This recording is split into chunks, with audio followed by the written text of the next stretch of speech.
25. This is the 17th meeting of 2025 and the 46th regular meeting of the current term of the Metropolitan Council of Nashville and Davidson County. Will all members of the council, as well as the public, please rise for the invocation and remain standing for the Pledge of Allegiance. The invocation is being offered this evening by Metropolitan Nashville School Board member for District 1, the Honorable Robert Taylor. Mr. Taylor is the guest of Council Member Joy Kimbrough. Go ahead, sir. Good evening, everyone. Dear Lord, we thank you for this day. We thank you for waking us up this morning and allowing us to make it to this point in our week. We thank you for the opportunity to come together in service to our community. Lord, in a time when it can be tempting to focus on our differences, help us instead to look for what unites us. Remind us to speak words that build up, that bring peace, and that reflect your love. Give us the courage to provide true leadership, which requires us to focus on building bridges, extending forgiveness while walking in truth, and offering grace to one another. Lord, we lift up our children, our schools, and our educators. Remind us of the power of education to open doors, change lives, and strengthen families.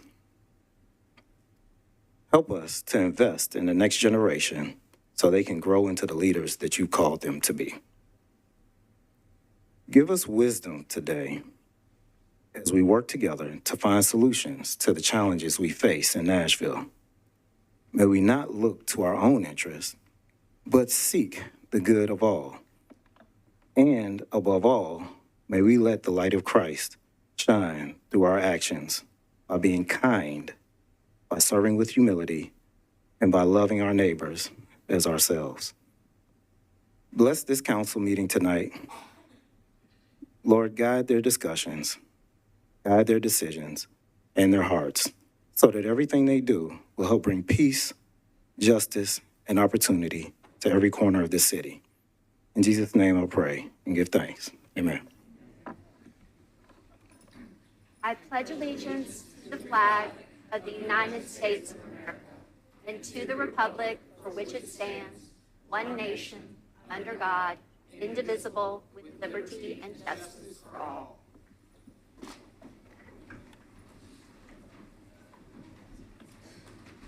Thank you, Mr. Taylor. Happy Hispanic Heritage Month, council members and community. I know Councilmember Sepulveda has probably already elevated this in announcements. We had a student guest from our sister city of Magdeburg, Germany, with us in the council office earlier today. And they had great questions for me and several council members about our policy accomplishments and the state of our democracy. To the question of what do you love most about America, I responded, our diversity, as it remains our greatest strength, even as many in leadership attempt to weaponize it. We had a great discussion, and I appreciate them visiting us. Citizen diplomacy and fostering international relationships and understanding is especially important in these times. Tomorrow is Constitution Day, commemorating the ratification of the U.S. Constitution on September 17th, 1787. September is National Library Card Sign-Up Month. Members, please encourage your constituents of all ages to sign up for a library card. As I said last year, over 700,000 folks reside in Davidson County, and some 300,000 of them do have a library card. But we want that number to be as close to 700,000 as possible. And so I've got my library card here with me this evening. I know many of you have brought it tonight as well. There is something for everyone in Nashville's amazing and award-winning library system. Today also marks National Voter Registration Day. We encourage all Nashvillians that are eligible to register to vote and exercise their right to vote. Starting tomorrow, early voting will be underway at 6 locations for the primary for the special election for Tennessee's 7th Congressional District for the U.S. House of Representatives. 1/3 of Nashvillians will be represented by the winner of the eventual December special election. If you did not register in time for the October 7th primary, you do still have ample time to register for the December 2nd election. You can register at govotn.gov. We appreciate our Davidson County Election Commission and all their volunteers and poll workers, and encourage all Nashvillians to find our Election Commission and follow them online and to vote early. Due to the Tuesday, October the 7th election, the council's next meeting will be on Thursday, October 9th.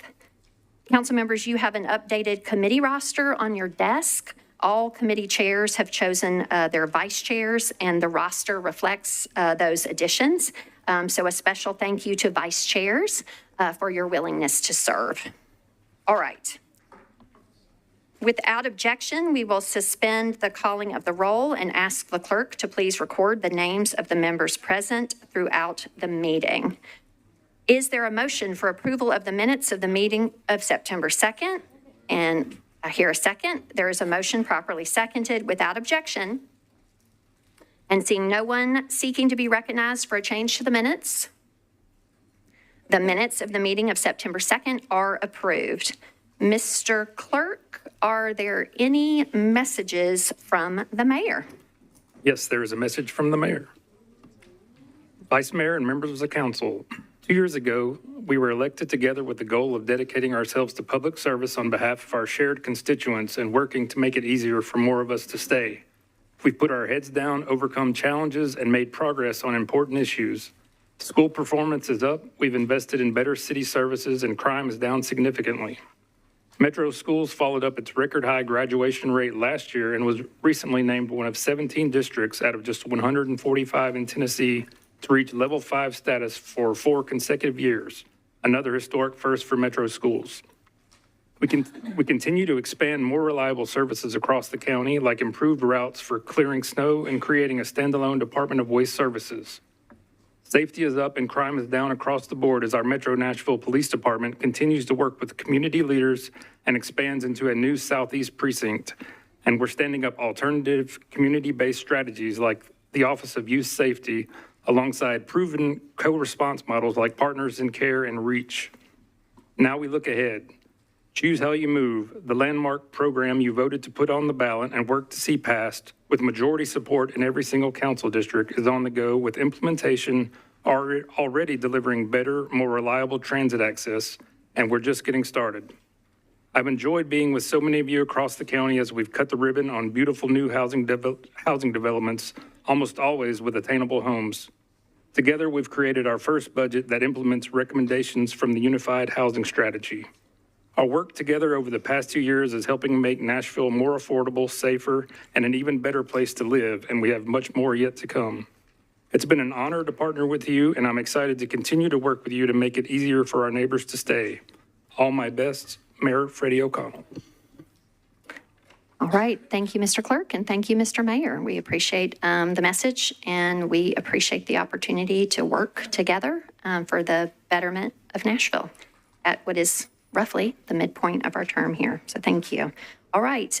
With that, we will move right on into our agenda. First is Section E, Elections. Item E1 is an election to the Historical Commission. So there will be a consideration of nominees to fill one vacancy on the commission with a term expiring October 10th, 2029.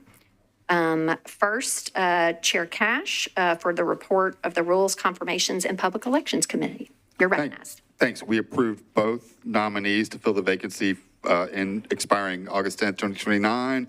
For the Historical Commission, we approved 5-0-0 for both Okay. Phil Claiborne and Betsy Phillips. Thank you. All right. Having heard the report of the Chair of Rules, Confirmations, and Public Elections, and with, I believe, your election voting system open on your tablets, Mr. Clerk, if you would please open the vote. Council members, you are voting for one of these candidates. 21 votes is required.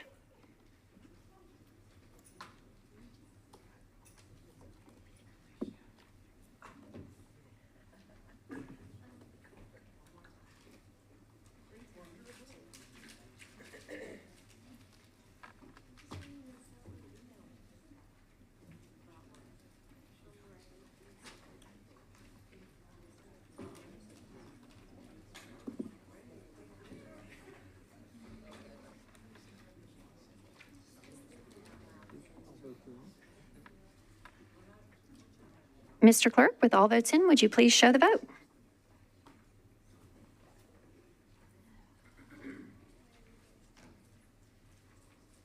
Council has elected Betsy Phillips with 23 votes to the Honorable Mr. Claiborne's 11 votes to serve on the Historic Commission. Congratulations to Ms. Phillips.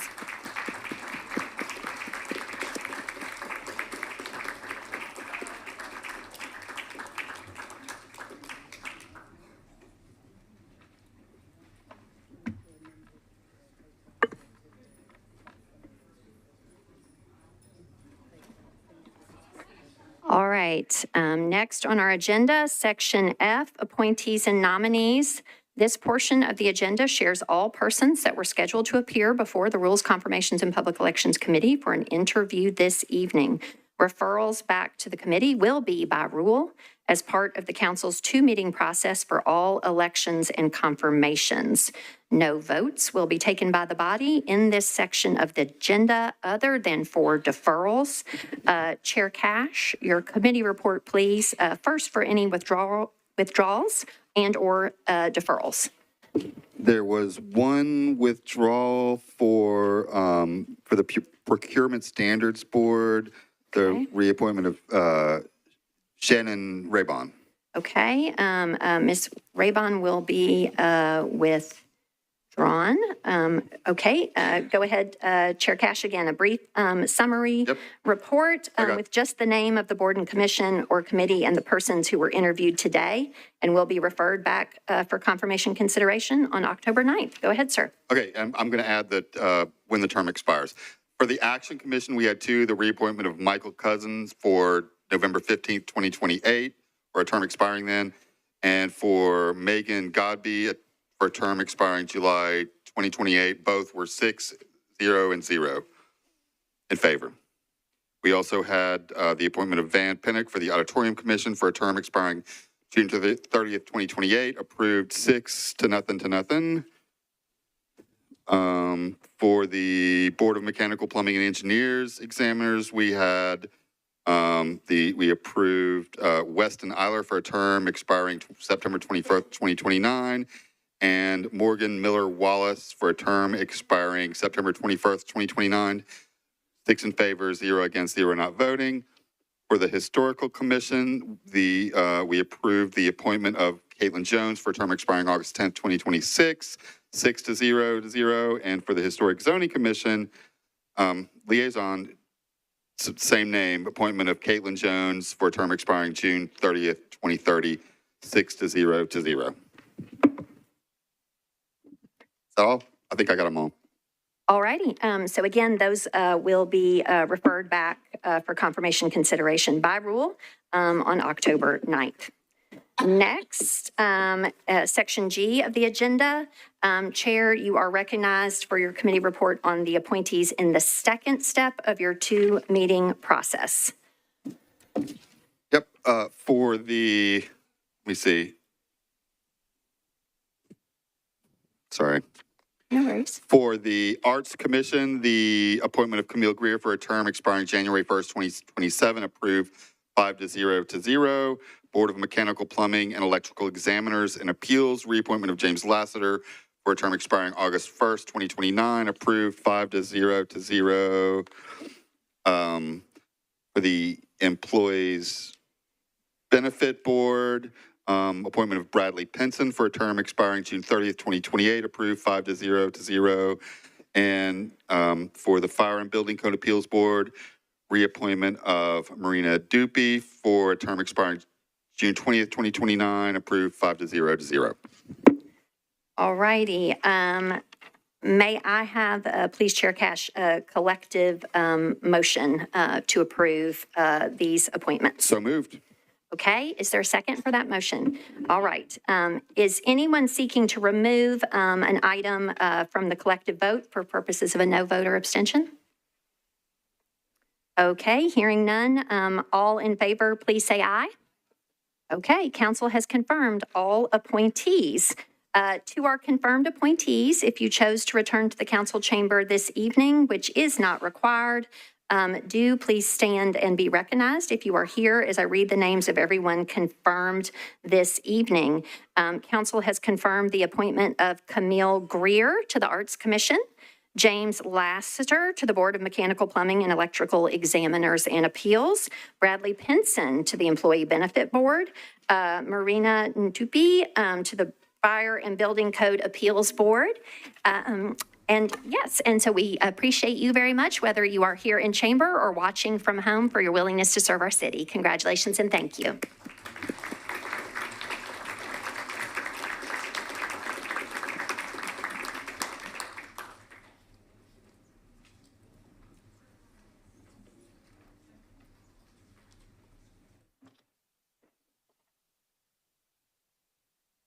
All right, we are on to section H of our agenda, which is public comment. Members of the public who are Tennessee residents wishing to speak during public comment may sign up at a table outside the council chamber from 5 to 6 p.m. On the evening of a council meeting. Public comment is limited to 20 minutes total at council meetings, and each speaker is allowed up to 2 minutes to speak. Person speaking on agenda items must be prioritized to comply with state law. All right, I will call out the names of several of people who are in line to speak, and I would ask if you would go ahead in the interest of time and come forward. First to speak is Manon Hall regarding the WeGo Journey Pass. After Manon Hall will be Ashley Massey and Cynthia George, if you would go ahead and come forward. Go ahead, you are recognized. Hey, I'm here tonight to speak in strong support of WeGo's Journey Pass program. It's a renaming from what they originally called the Low-Income Fare Ticket Program. I'm here to advocate for a simple idea that will make this program a national leader: automatic enrollment. We should not ask people to come to us to prove their need. This approach creates a time tax and burdensome hurdles that have caused similar programs in other cities to fail. We can and must do better. Instead, we should take a lesson from successful models like Philadelphia's Zero Fare program, which automatically enrolls people based on existing government data. In Nashville, we can easily do that by leveraging data from multiple programs within Metro. The agencies here already have the documentation. We just need to use it to mail passes directly to those who qualify. This will boost participation and preserve the dignity of our residents, instead of requiring them to come downtown and show that they're under a certain income level. Finally, I urge you to be bold and set a high income limit of 300% of the federal poverty line or more. Nashville has the funding, and I'm so glad that y'all supported Chime, and it's going to be an incredible program. And we have the capacity to create this program. An expansive limit will ensure that the Journey Pass benefits not just those in deep poverty, but also the working families who are just above the traditional poverty line and still struggle to get around Nashville and have burdensome car notes. Also, would love for y'all to continue to support better transit to the airport. You know, it was all over the news yesterday, so it'd be really great. One way to make it easier is on Friday and Saturday, we're piloting bus lanes just through downtown, which is a huge slowdown. And so making, temporary lanes to the airport or just running more frequency to the airport would be incredible, and to support that. Thank you, guys. Thank you. Next is Ashley Massey speaking on agenda item 28, resolution 2025-1504 in support. Go ahead. Hi, my name is Ashley. I'm from Nashville and I'm 16 years old. I've been diagnosed with 6 rare diseases. 4 can only be fixed surgically, and the other 2 are incurable. They have affected so many aspects of my day-to-day life, and I realized how many things we take for granted, like having a healthy body and access to medications. I have had 4 surgeries in the last 2 years and searched for answers in 15 states, and I'm currently relying on the hope that pharmaceutical companies will use their own time and resources to conduct research and develop a cure. The orphan drug development is beyond important not only for me, but the 30 million other Americans living with rare conditions, and it's drastically slowed down in the last several years. In 2017, the orphan drug tax credit was cut in half from 50% to 25%. Cameron's Law proposes restoring it to 50%, incentivizing pharmaceutical companies and hospitals to work on developing possible cures for rare diseases. I strongly urge you to vote for this resolution, demonstrating support for Cameron's Law. It will grab the attention of our members of Congress, and that's a vital step in getting this bill passed. Cameron's Law has 10 co-sponsors in the House right now, but has not yet been introduced in the Senate. It's my hope that passing this resolution will not only lead to more co-sponsors in the House, but lead Senator Blackburn or Senator Haggerty to take this issue into their own hands and be the sponsor of Cameron's Law.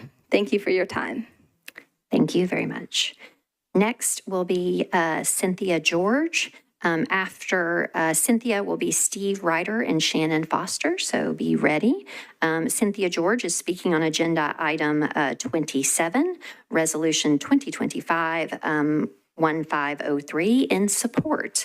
And I will be turning on our extra mic. Pardon, let me turn off the other one. I apologize.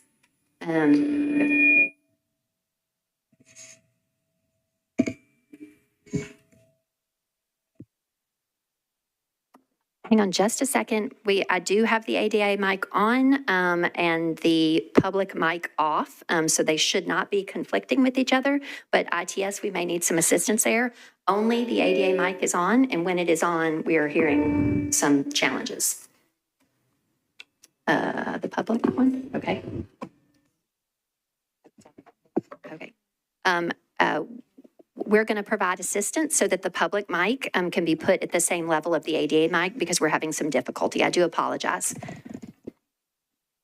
That works for me. Thank you so much. Appreciate your patience.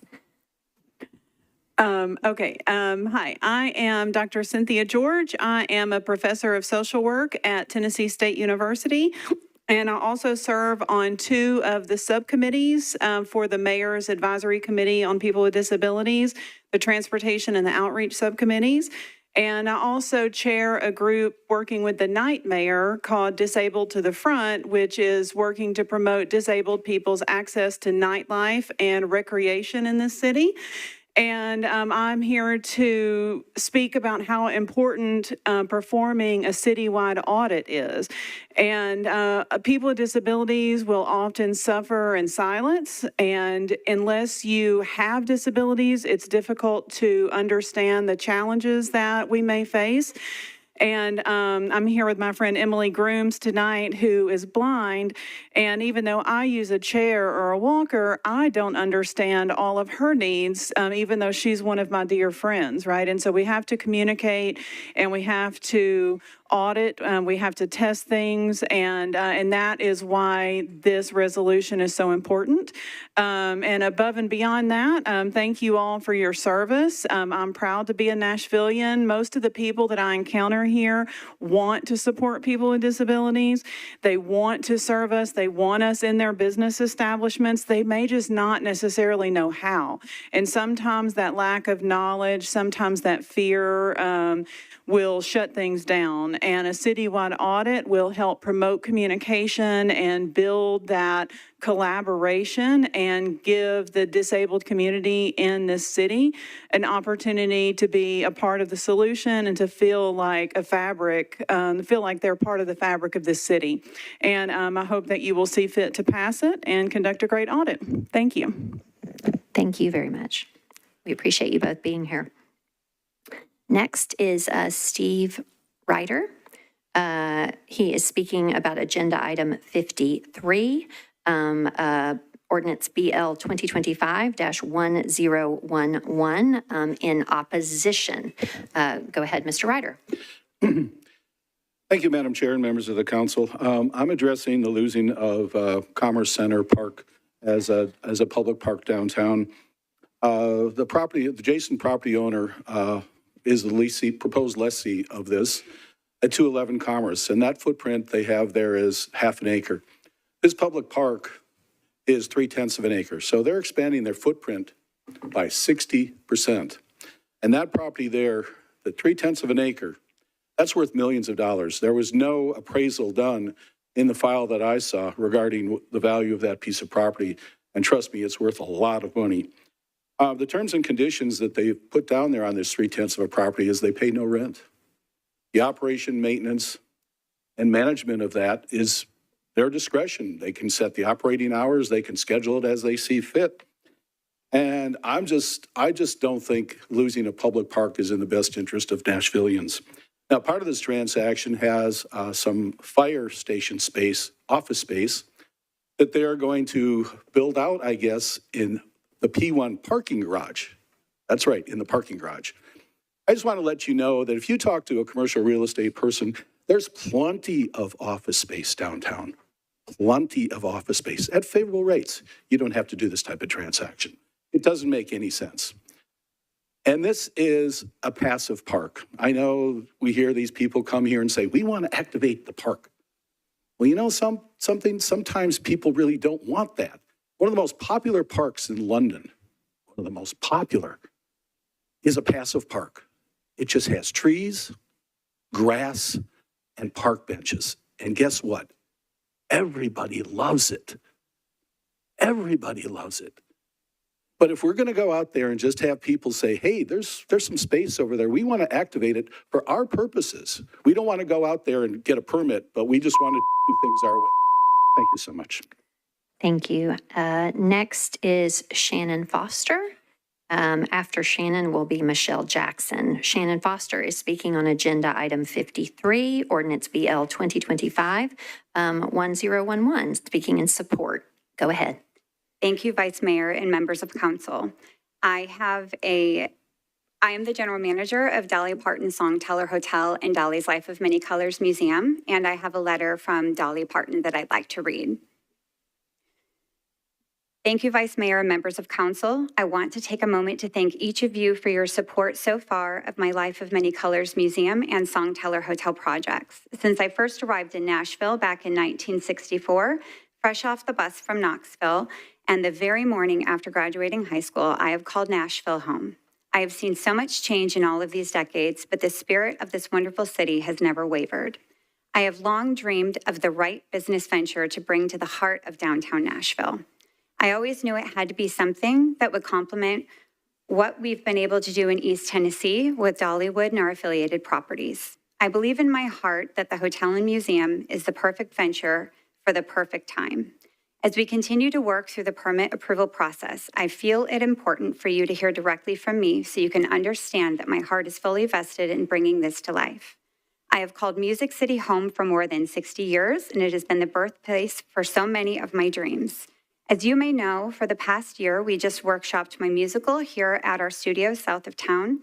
And then thanks to a partnership with Belmont University, I was so blessed to get to premiere Dolly, a true original musical right here at Nashville's Fisher Center. Additionally, we were even able to incorporate students into the process through the school's Dolly U Fellowship Program.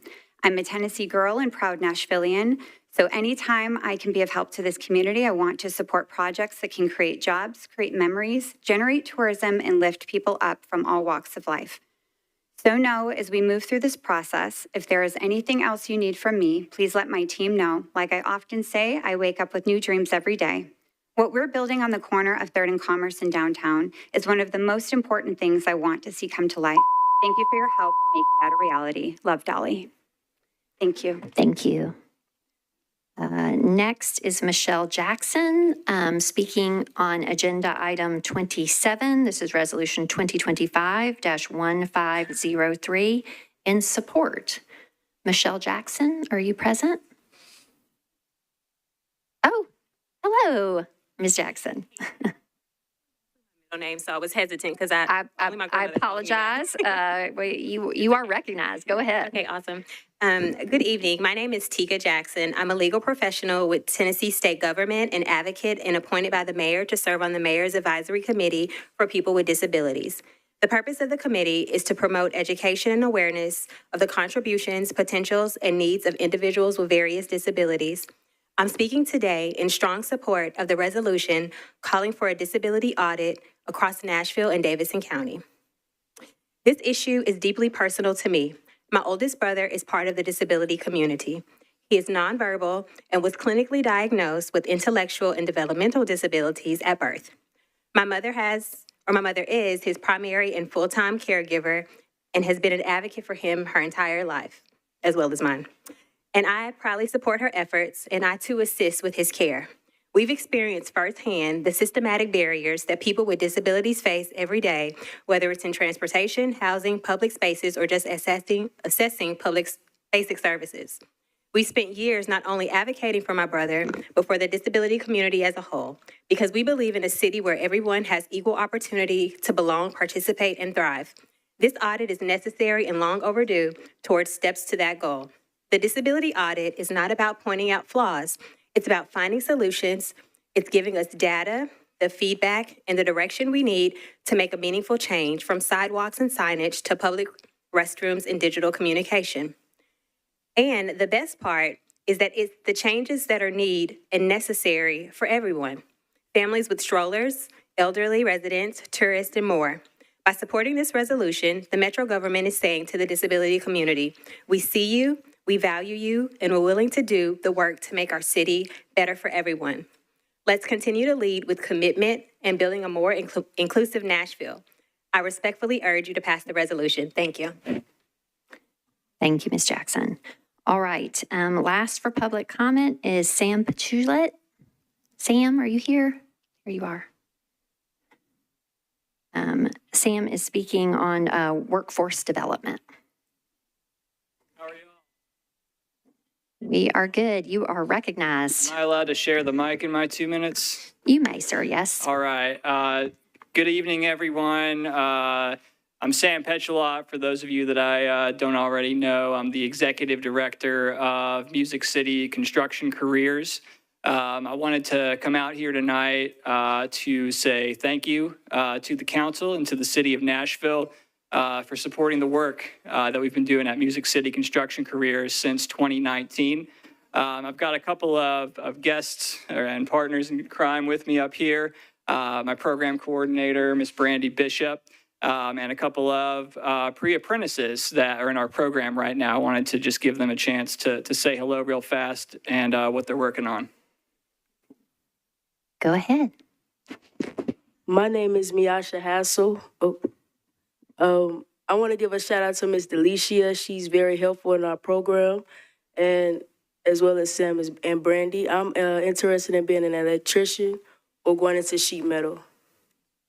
Thank you. Go ahead, sir. My name is Alon Ashley. I just want to give a shout out to the whole MC3 program because it's giving me an opportunity to get into this apprenticeship of my choice, which would be sheet metal. And yeah. Thank you. Thanks, Alon. So Alon, in particular, heard about this program from his brother RJ, who's out there making about 4 times as much money as he ever made in his life as a first-year sheet metal apprentice. He just finished building the Pinnacle downtown. So I've seen firsthand how this program really helps people out.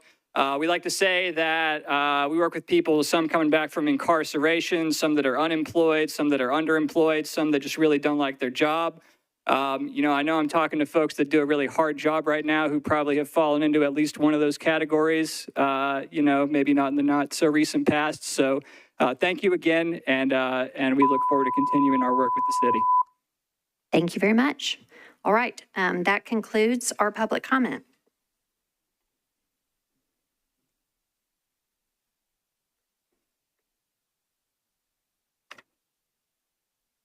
All right, next we're moving into section I of our agenda, our consolidated consent agenda. All resolutions and second and third reading ordinances on this agenda are included on the consent agenda if recommended for approval unanimously by all committees to which the item was referred. Items on the consent agenda will be voted on at a single time. The item number, along with the resolution and ordinance number of the items on the consent agenda, will be read by me. And then members of the council may remove any item from the consent agenda by request before the consent agenda vote is taken. All right. The first item proposed for the consolidated consent agenda is agenda item 1, resolution 2025-1477. Next is agenda item 3, resolution 2025-1479.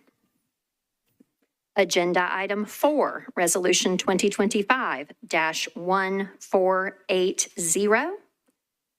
Agenda item 5, Resolution 2025-1481.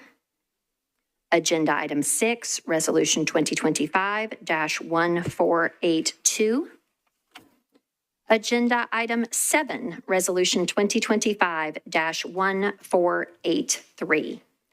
Agenda item 8, Resolution 2025-1484.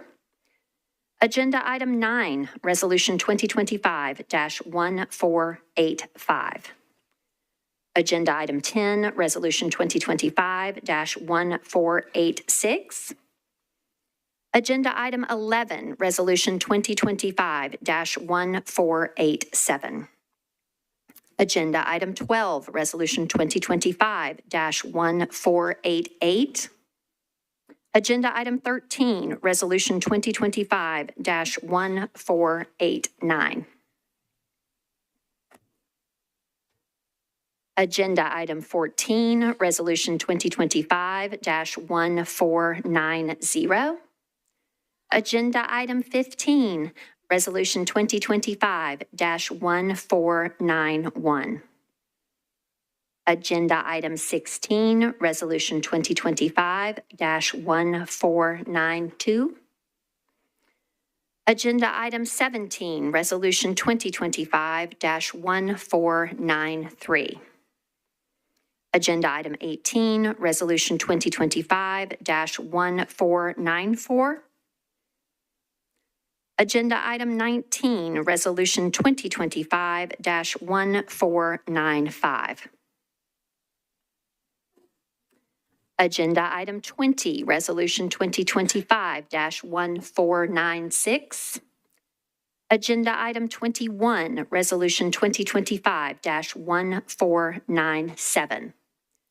Agenda item 22, Resolution 2025-1498. Agenda item 23, Resolution 2025-1499.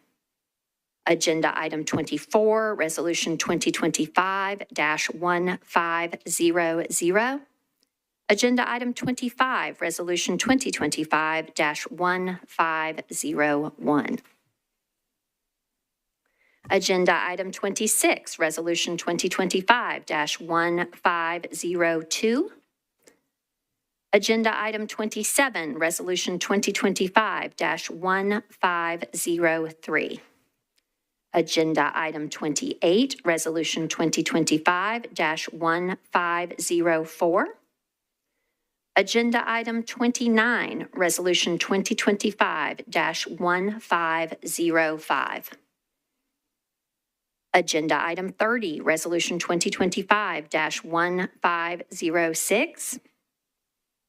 Agenda item 31, Resolution 2025-1507.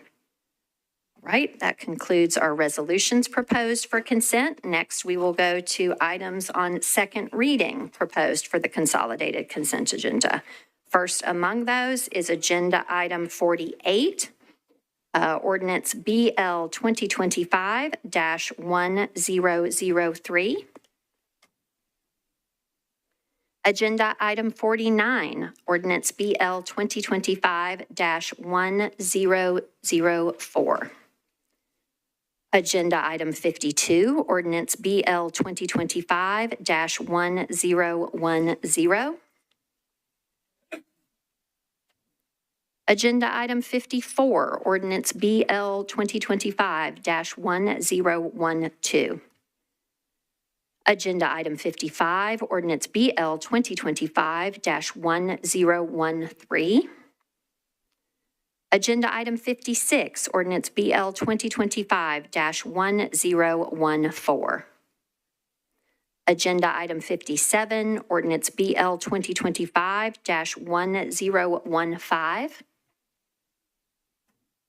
Agenda item 58, ordinance BL 2025-1016. Agenda item 59, ordinance BL 2025-1017.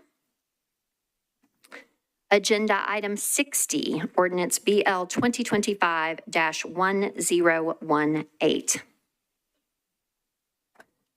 Right. Now on to items on third reading proposed for the consolidated consent agenda. First on third reading is agenda item 62, ordinance BL 2025-796. Agenda item 66, ordinance BL 2025-874. Agenda item 67, ordinance BL 2025-875. Agenda item 68, ordinance BL 2025-882.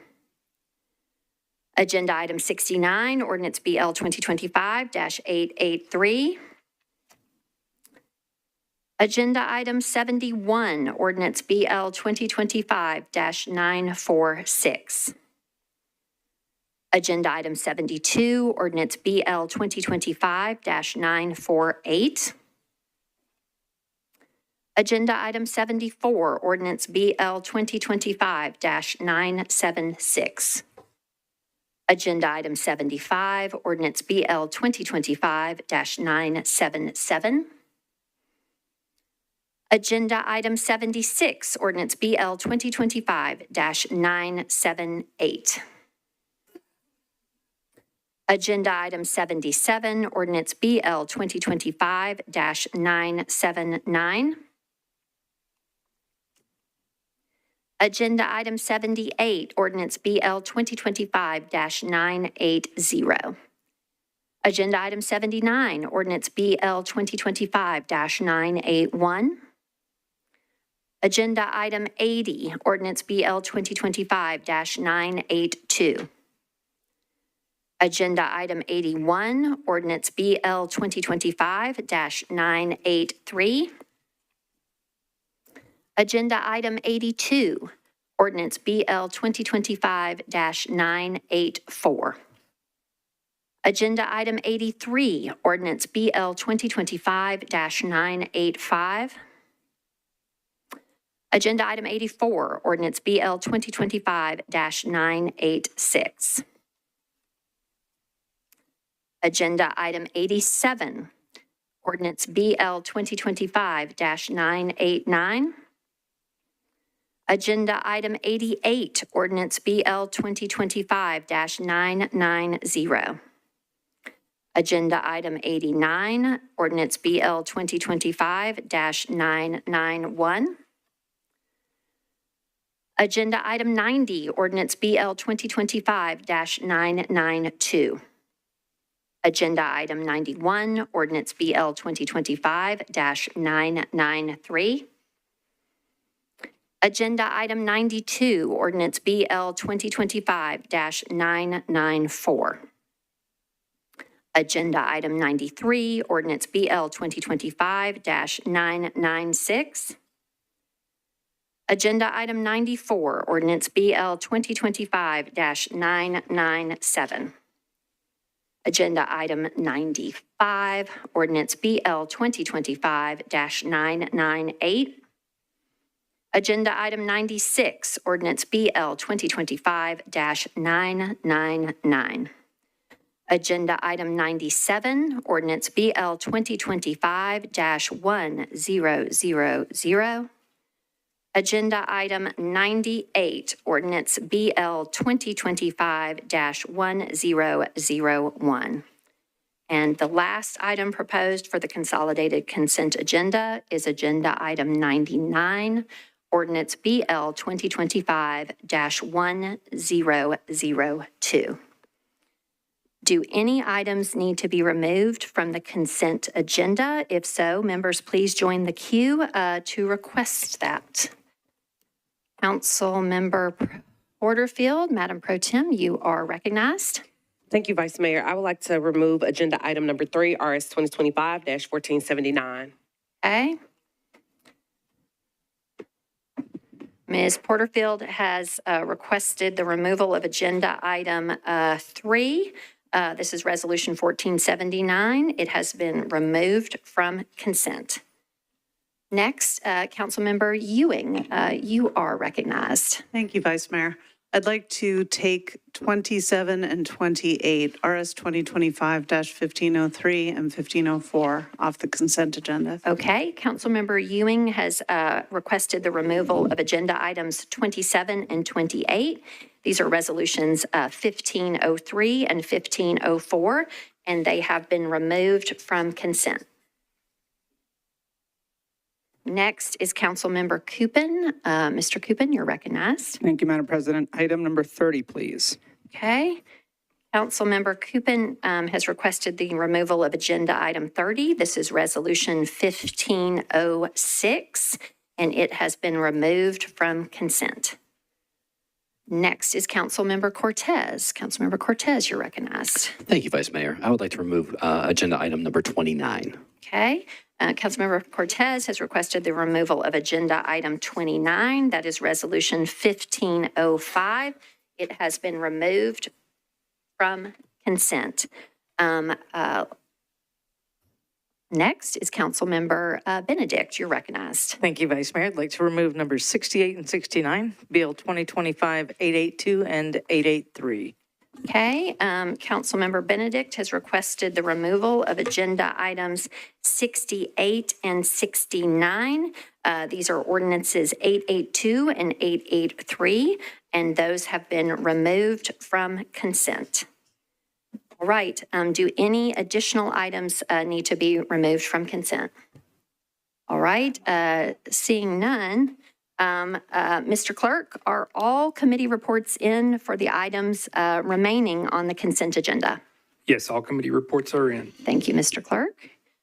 Members, is there a motion for approval of the consent agenda?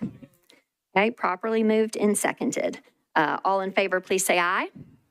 Any voting no or abstaining? Okay, council has passed all items on the consent agenda.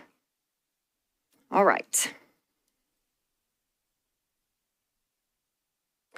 Now we will go back in agenda order to items that were not on consent.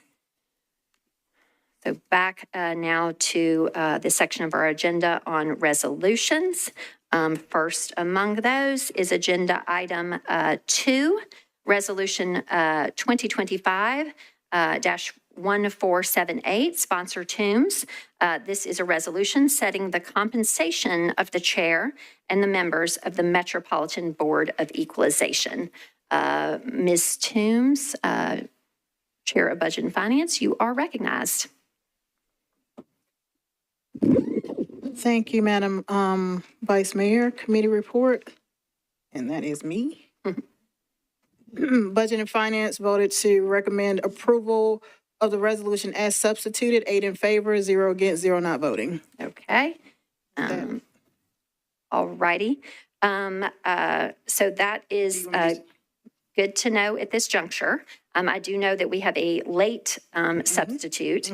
And so I move to suspend the rules. Okay.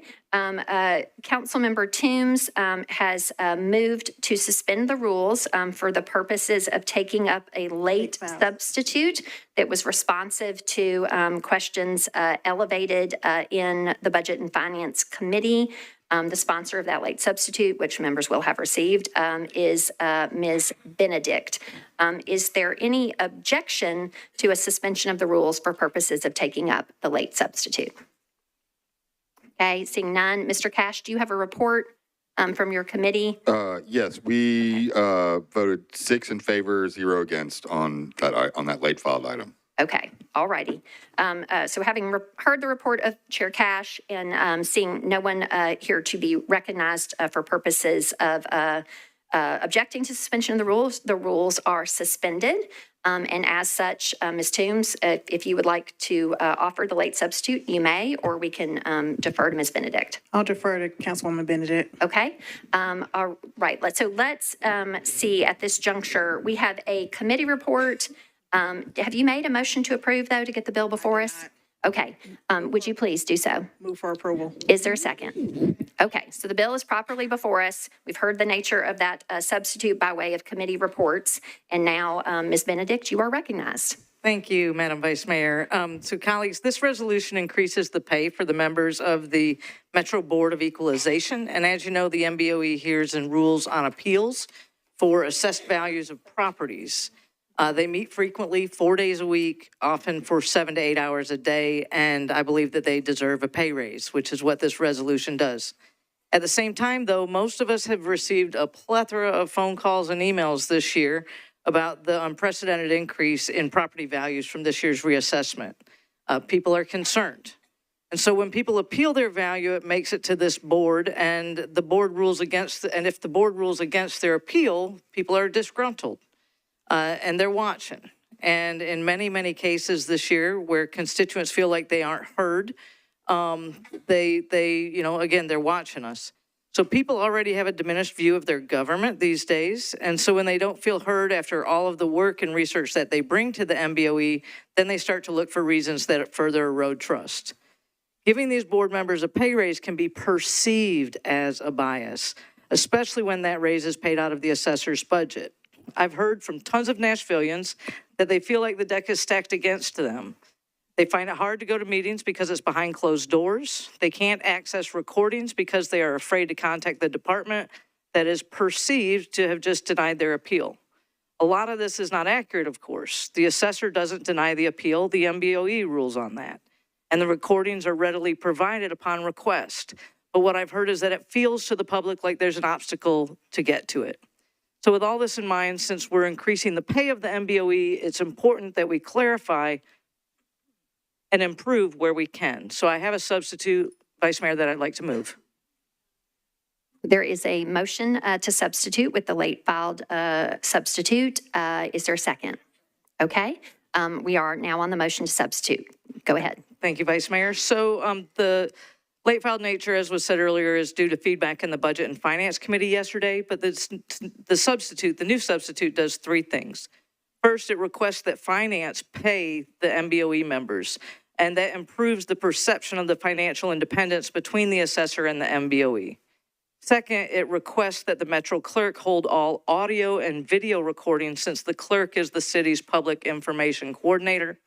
And then finally, it requests that the assessor find a meeting place outside of the current location, which is, as we know, behind closed doors in the department. This last point is what was changed with the late file. It now requests general services to locate the space in consultation with the assessor.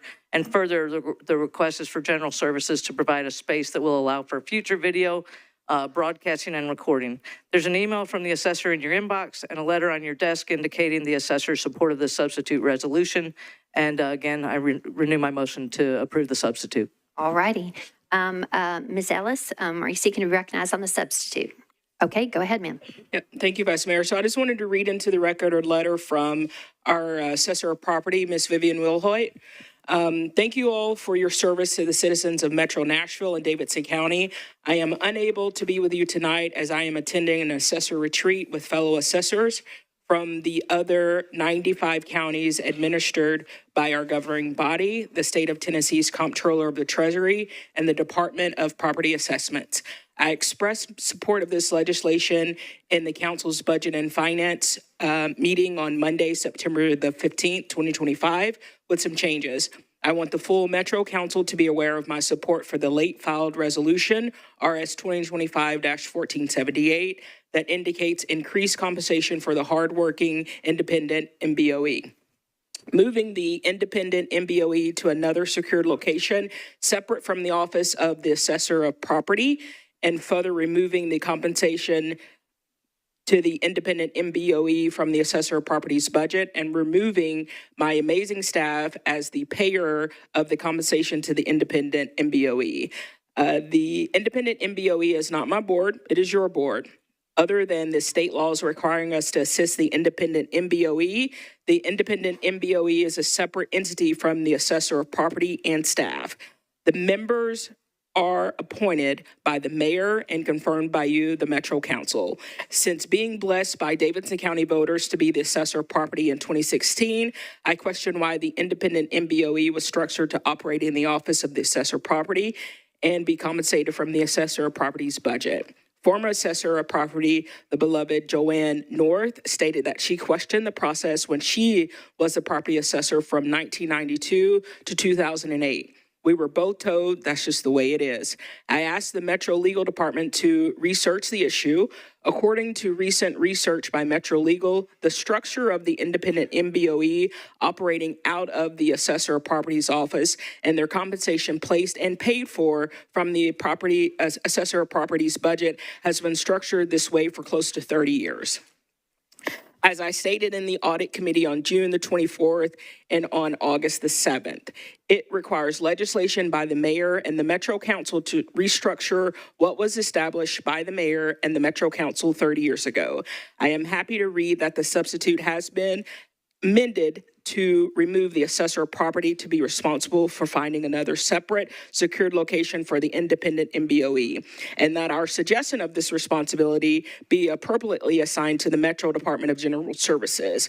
While the passage of tonight's resolution codifies the increased compensation the mayor and you provided in recently passed budget FY 2026 to the independent MBOE, my amazing staff and I look forward to the ordinance that removes and the rest of the letter. You may continue to finish the letter. Go ahead. Oh, thank you, Madam President.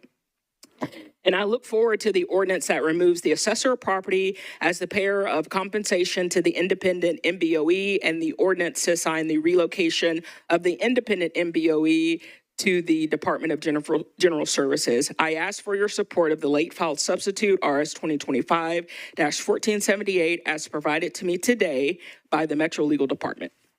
Thank you, Ms. Ellis. Is anyone else seeking to be recognized on the motion to substitute this resolution? Seeing none, all in favor of the substitute, please say aye. Any voting no or abstaining? Okay, all right, now I will go back to, I think I have to go to Ms. Toombs because she's the primary sponsor, but would you like to renew your motion for approval as substituted, please, ma'am? Move for approval as substituted. Okay, properly seconded. Oh, I apologize. Hey, this doesn't happen often, but it is now Ms. Benedict's legislation. So thank you, special counsel. Ms. Benedict, if you would like to renew or rather initiate the motion for approval as substituted. I would love to approve it as substitute, and I'd love if Councilmember Toombs wanted to second that. Oh, all right, seconded, signed on. Okay, we're good. Everybody's, go ahead, ma'am. Brief comment. I'm excited to see how these changes, help build trust with the public that were put in the substitute now. And, once we see how this goes, I hope that we'll be able to pass an ordinance to make these changes permanent. So once again, appreciate my colleagues' support. Thank you, Vice Mayor. Thank you, Ms. Benedict. All right, is there any further discussion on the motion to approve this resolution as substituted? Okay. Ms. Hancock, you're recognized. Maybe this is a point of inquiry, but since we had the buttons, I used them. Are we voting on the bill as substituted or the late substitute? You are voting on the resolution as substituted with the late substitute. Perfect, thank you. Okay, sure. Any further inquiries or discussion? Okay, seeing none, all in favor, please say aye. Any voting no or abstaining? All right, you have adopted this as substituted.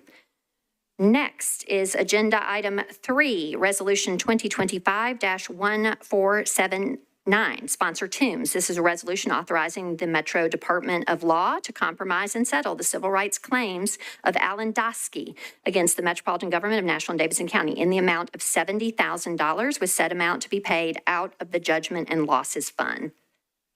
Ms. Toombs, you're recognized. Thank you, Madam Vice Mayor. Committee report. Myself. Budget and Finance voted to recommend approval, 8 in favor, 0 against, 0 not voting. And with that, I move for approval. All right. Is there a second? Okay. You've heard the committee report of Chair and Sponsor Toombs, and it's she's made a motion to approve. It's properly seconded. We're on to discussion. Councilmember Porterfield, you are recognized. Thank you, Vice Mayor. I stand in support of the legislation and for us to approve this settlement. However, I will say that the circumstances that led to this settlement are beyond unfortunate. We talked about this yesterday in our Budget and Finance Committee meeting, and I spoke about it at that time, but I just wanted to rise to put this on the record. You know, one thing that I did not mention yesterday is we have seen an influx of hoax calls when it comes to students, whether those are students or other individuals, putting in false claims and false threats that there have been school shootings. And that is something that is completely unacceptable. It's not something that can happen. So I do understand the severity of a hoax call and why that cannot happen. In this instance, a student put in a call for what they believe to have been a active shooter. This student was handcuffed without being questioned, and under no circumstances should MNPD be handcuffing anyone, whether that's a student or an adult, but no one should be put in handcuffs and taken away from a building without even being questioned and having the opportunity to speak on what happened or to speak from their purview on what it was that was happening. This student was also expelled without being questioned by their principal, and that is completely unacceptable. And again, I understand the severity of hoax calls, and I understand why MNPD and MNPS have to act on this with such seriousness, but no matter the severity of an issue, people should have due process. People should have the opportunity to speak on what is happening. This student experienced the trauma of not only being afraid in school because they thought it was an active shooter, but then they were handcuffed and taken out of the school. We don't know the level of embarrassment that student had by that. And furthermore, this was then put in the student's permanent file. Now, we did receive information from MNPS with regards to this being put in the student's file, because one thing that we brought up yesterday is we wanted to make sure that there was not any long-term adverse impact on the student. The expulsion was overturned, so thankfully that student did not have to undergo the unfairness of that expulsion. But again, this should never have happened. So I just again want to speak to the fact that no one should have this happen to them. Thank you, Vice Mayor. Thank you, Madam Pro Tem. Next, Councilmember Quinn Evans-Siegel, you're recognized. Thank you, Madam President. I echo my colleagues' comments. We talked about this in committee yesterday. And I also want to make clear to our students that they should feel like they can call 911 if they believe somebody is shooting in a school. Somebody has a gun in a school, they should feel that they can call law enforcement to help them. They shouldn't have to stop and say, is law enforcement already here? Is this the right time? Our children are terrified. They are watching YouTube videos about how to survive school shootings because they are terrified of getting shot in school. They are often afraid to go to the bathroom alone because if an active shooter situation happens in a school, they will get locked out of the classroom if they are not in a classroom.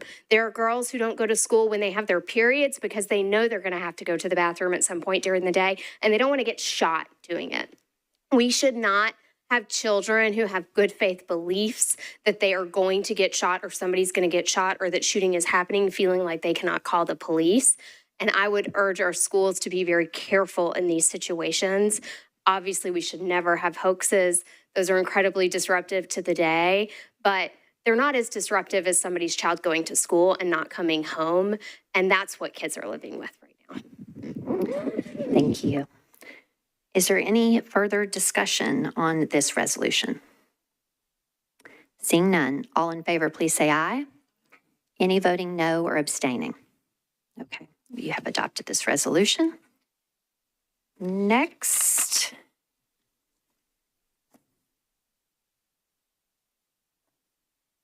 is agenda item 27, Resolution 2025-1503, sponsors Ewing, Welsh, Ellison, Evans. This is a resolution urging the Metro government to conduct a disability audit as requested by the Mayor's Council for People with Disabilities to evaluate the accessibility and inclusivity of facilities and accommodations for the disabilities community in Nashville and Davidson County. Councilmember Ewing, you are recognized. Thank you, Madam Vice Mayor. Committee reports, please. Okay. First, for the report of the Rules, Confirmations, and Public Elections Committee, Chair Cash. We approved of this resolution, 5 in favor, 0 against. All right, thank you, sir. Chair Hill for the report of Government Operations and Regulations. Thank you, Madam Vice Mayor. We recommend approval, 7 in favor, 0 against, 0 not voting. Okay, thank you, ma'am. And it's back to you, Ms. Ewing, for a motion on your resolution to get it before us. Move for approval with a brief comment. Okay, okay, go ahead, ma'am. 1 in 4 people have disabilities of some sort, and we have a large aging population, some of whom have some sort of physical limitation or challenge. This is a lot of Nashvillians who must be considered in the equation as we grow and change as a city. We must aim to be the kind of city that goes above and beyond to create and maintain the highest standards of usability and accessibility, and we have good examples to benchmark our efforts to. I'd like to take a moment to commend those in our city government who work on these issues of ADA compliance on a daily basis. There are ADA coordinators and managers in each of our departments, and they have been working tirelessly to address issues as they arise. The point of this legislation is to encourage a broader collaborative effort that folds in the nonprofit and private sectors to what Metro Nashville government is already doing. We can and should do better, not just because we stand to host the 2034 Special Olympics, which in and of itself will bring myriad disabled athletes and their families to our city, but because we have citizens who are counting on us to continue upping our game and continue forward progress. So I'm asking our city to get a consultant on board to assess our city's efforts to increase usability and accessibility, to benchmark us against similar cities who are known to be at the forefront of ensuring accessibility for all, and to provide actionable items that need to be addressed, particularly in the lead up to the Special Olympics. Specific to those Olympics, we need to focus on technology-based solutions. One example is specialized QR codes that expand access and navigability of transportation, streets, and buildings. We also must focus in on transportation and infrastructure, adding to our existing efforts. For those thinking that 9 years until 2034 is a long time, when we are talking about transportation, technology, housing, and infrastructure, 9 years is actually a very short amount of time. With the collaboration of the nonprofit and private sectors, we must also look at how our tourism industry functions vis-a-vis disabled visitors. What could our city, working together, create in the 9 years leading up to the Special Olympics? And what would that do to open up our city and ensure equity of access and opportunity to our fellow citizens with disabilities? I'd like to see. And I'd like to ensure that those working so hard in our Metro government have the support and collaboration needed to succeed in preparing for the Special Olympics and ensuring forward progress throughout our city. Lastly, I'd like to thank my friends and colleagues for coming to speak to this bill. They all spoke very eloquently of the need for this, and I'm excited to see what we come up with. Thank you. Thank you. Is there any further discussion? All right, Councilmember Prep T, you are recognized. Thank you, Madam Vice Mayor. And I want to thank the lead sponsor for bringing this resolution and for leading in this particular issue. Oftentimes, I have said too frequently that those of us who are differently abled and aging in the city are out of sight, out of mind for very many people. And I think this is an amazing first step for us to undertake in understanding that I believe that this is a step that is a rising tide that will lift all boats, that will benefit all Nashvillians regardless of our level of ability. Similar to a lot of the changes that were brought about after the passage of the ADA that benefited so many different people, that benefited families who were going on walks with young children and strollers to now have curb cuts to allow for further accessibility. So this is a rising tide that will lift all boats, and I am glad to be voting in favor of this. So thank you. Thank you. Councilmember Benedict, you're recognized. Thank you, Vice Mayor. I stand in support of this. I wanted to call out that, our public commenters tonight We've made adjustments in this building we've put that microphone up there last term, and we're still not in the process of, and used to using it all the time. We've made changes in the tunnel downstairs for access because somebody is differently abled in the mayor's office this term. So, we do these things, but we clearly have more room to do. So I'm thrilled to support this legislation. I'm really glad that it's here. I know we have a lot of people within Metro, as the sponsor said, working on this. I just want to say, as leaders and for the mayor's office, let's invest as much as we can to get this done. It's good for Nashvillians. And I also wanted to call out for Chime, for instance.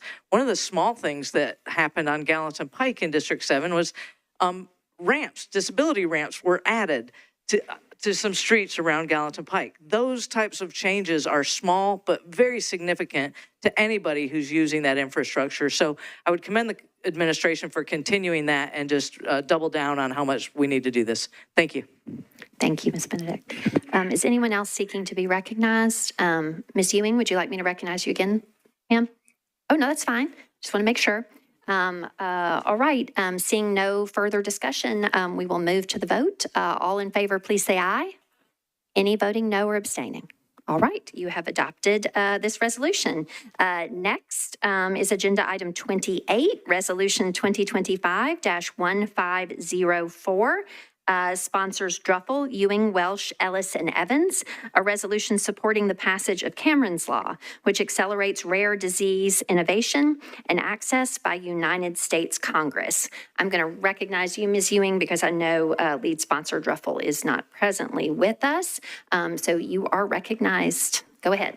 Okay, thank you. That actually takes care of my point of inquiry. No worries. So committee reports then, please. Yes. Chair Cash? We supported the resolution, 5 in favor, 0 against, 0 not voting. Okay. With that report in, it's back to you for a motion on the resolution, Ms. Ewing. Move to approve with a brief comment. Okay. Is there a second? Go ahead, ma'am. First of all, I would like to thank Ashley Massey for bringing this to our attention, for coming to speak about her personal experience. It takes a lot of personal courage and strength to do what she's doing. She has done a lot of work on this, and she has inspired a whole cohort of peers to come up with an advocacy coalition to work on issues related to rare disease advocacy. And I'm beyond impressed with her and her efforts. So Cameron's Law. We need to accelerate rare disease innovation and research. I have a son with a rare disease, as many of you know. I've mentioned it several times.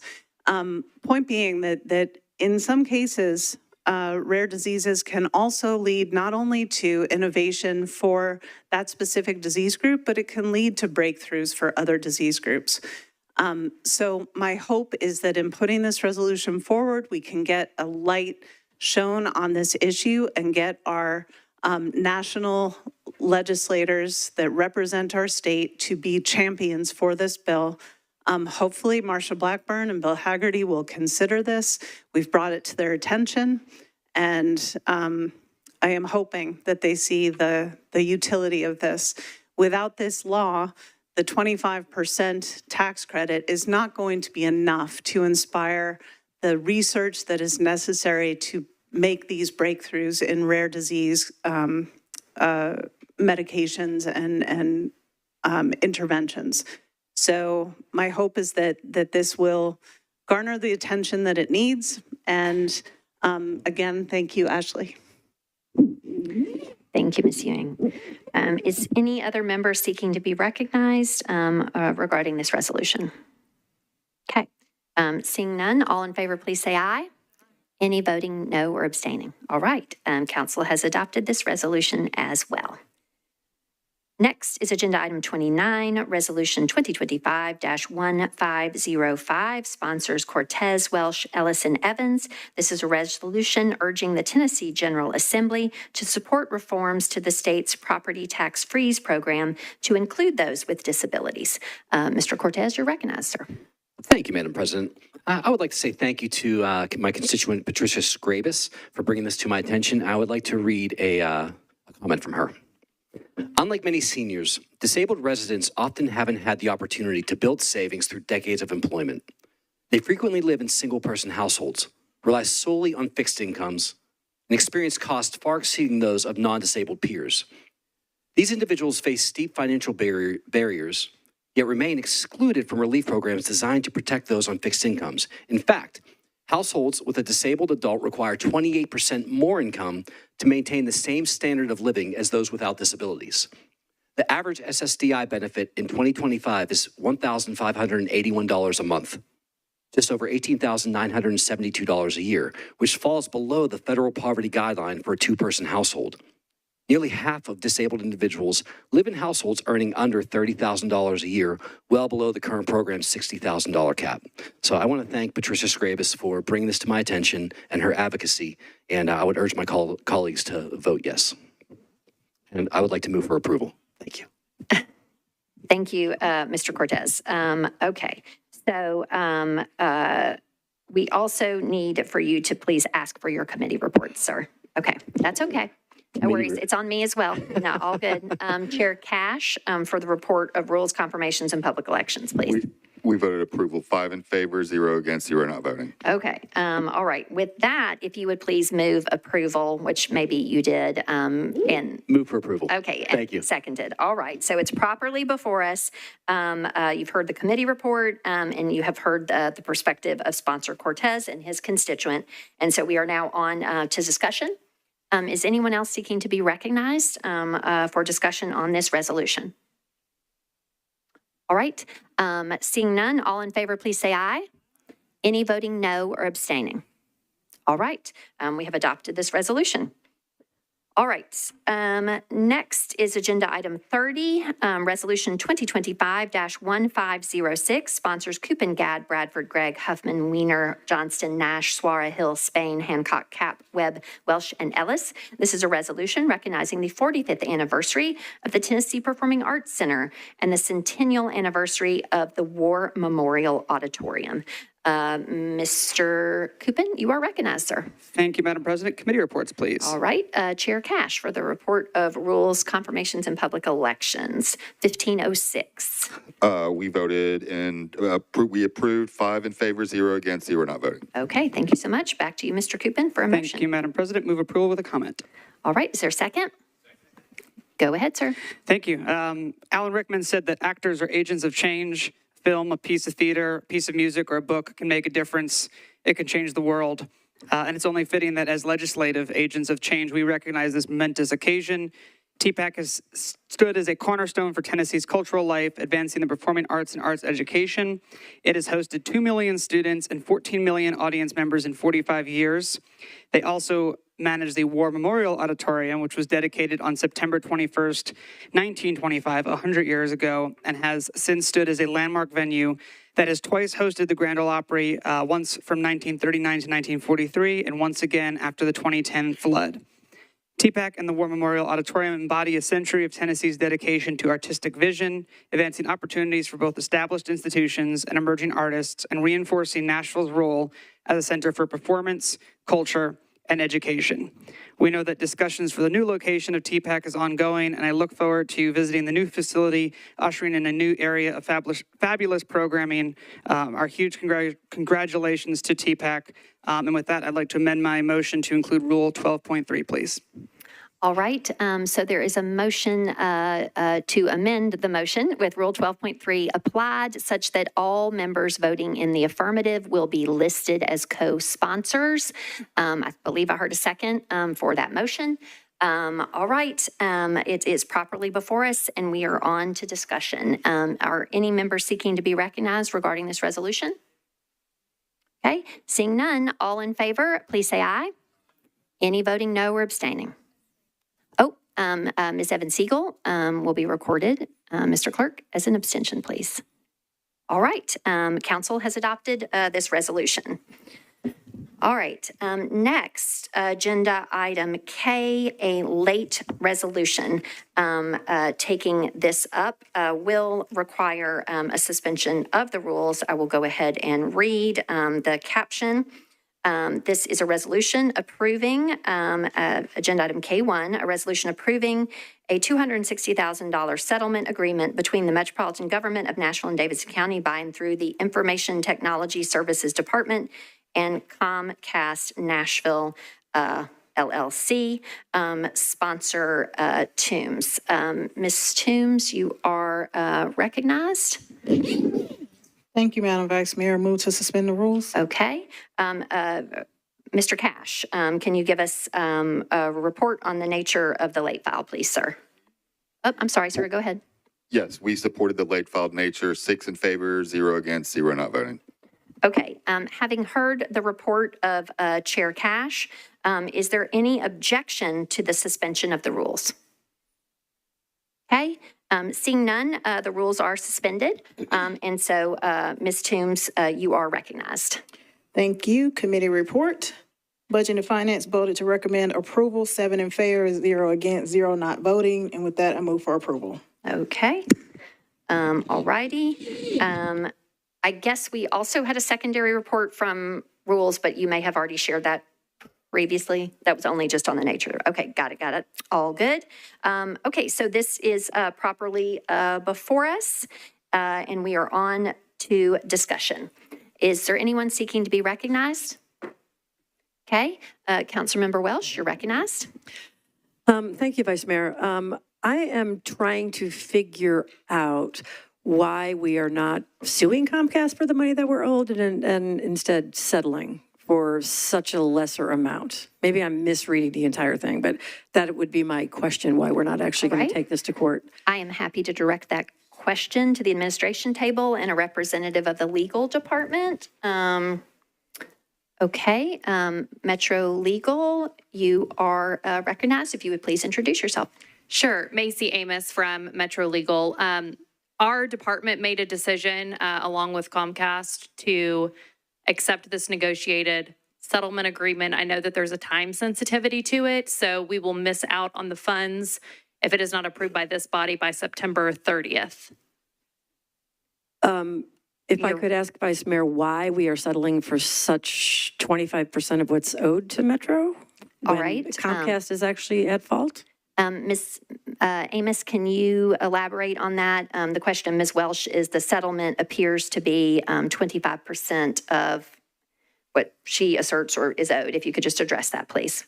My understanding is that the lawyer that worked on this in our office believed this was in the best interest of Metro. I don't know if more went into it behind the scenes. The information that I have is what was in the letter that was presented to you all. Back to you, Ms. Welsh. What would be our options if we did not approve this tonight? Could we file suit against Comcast to get them to pay what they overcharged us, that they actually owe us? Ms. Amos? My understanding is that if we do not approve this tonight, we will miss out on the $260,000 that they have agreed to pay. But my question is actually about the remaining $800,000 that they actually owe us, that we're just giving away? Oh, I don't have an answer to that. I'm sorry. Okay. All right. There is no answer from the legal department on that front, Ms. Welsh. I'm not quite sure how that makes me feel, because I feel sometimes that we settle when we're at fault for too much, and now they're at fault and we're settling for too little.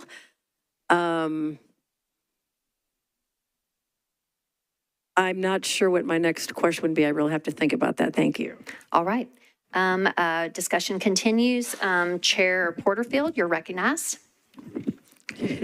Thank you, Vice Mayor. Continuing from Councilmember Welsh's line of questioning, I am curious, if we do not accept the settlement, would that force us into going into some type of like litigation or going to trial?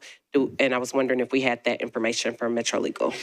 Ms. Amos, can you address that? If the settlement were to be rejected, is then there an opportunity to litigate this further? Is that the question, Ms. Porterfield? That is the question. Ms. Amos, you're recognized.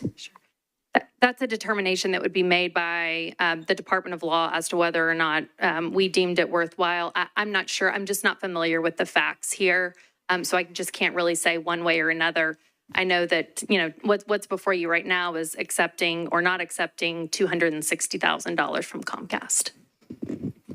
Ms. Porterfield? Thank you, Vice Mayor. It would be,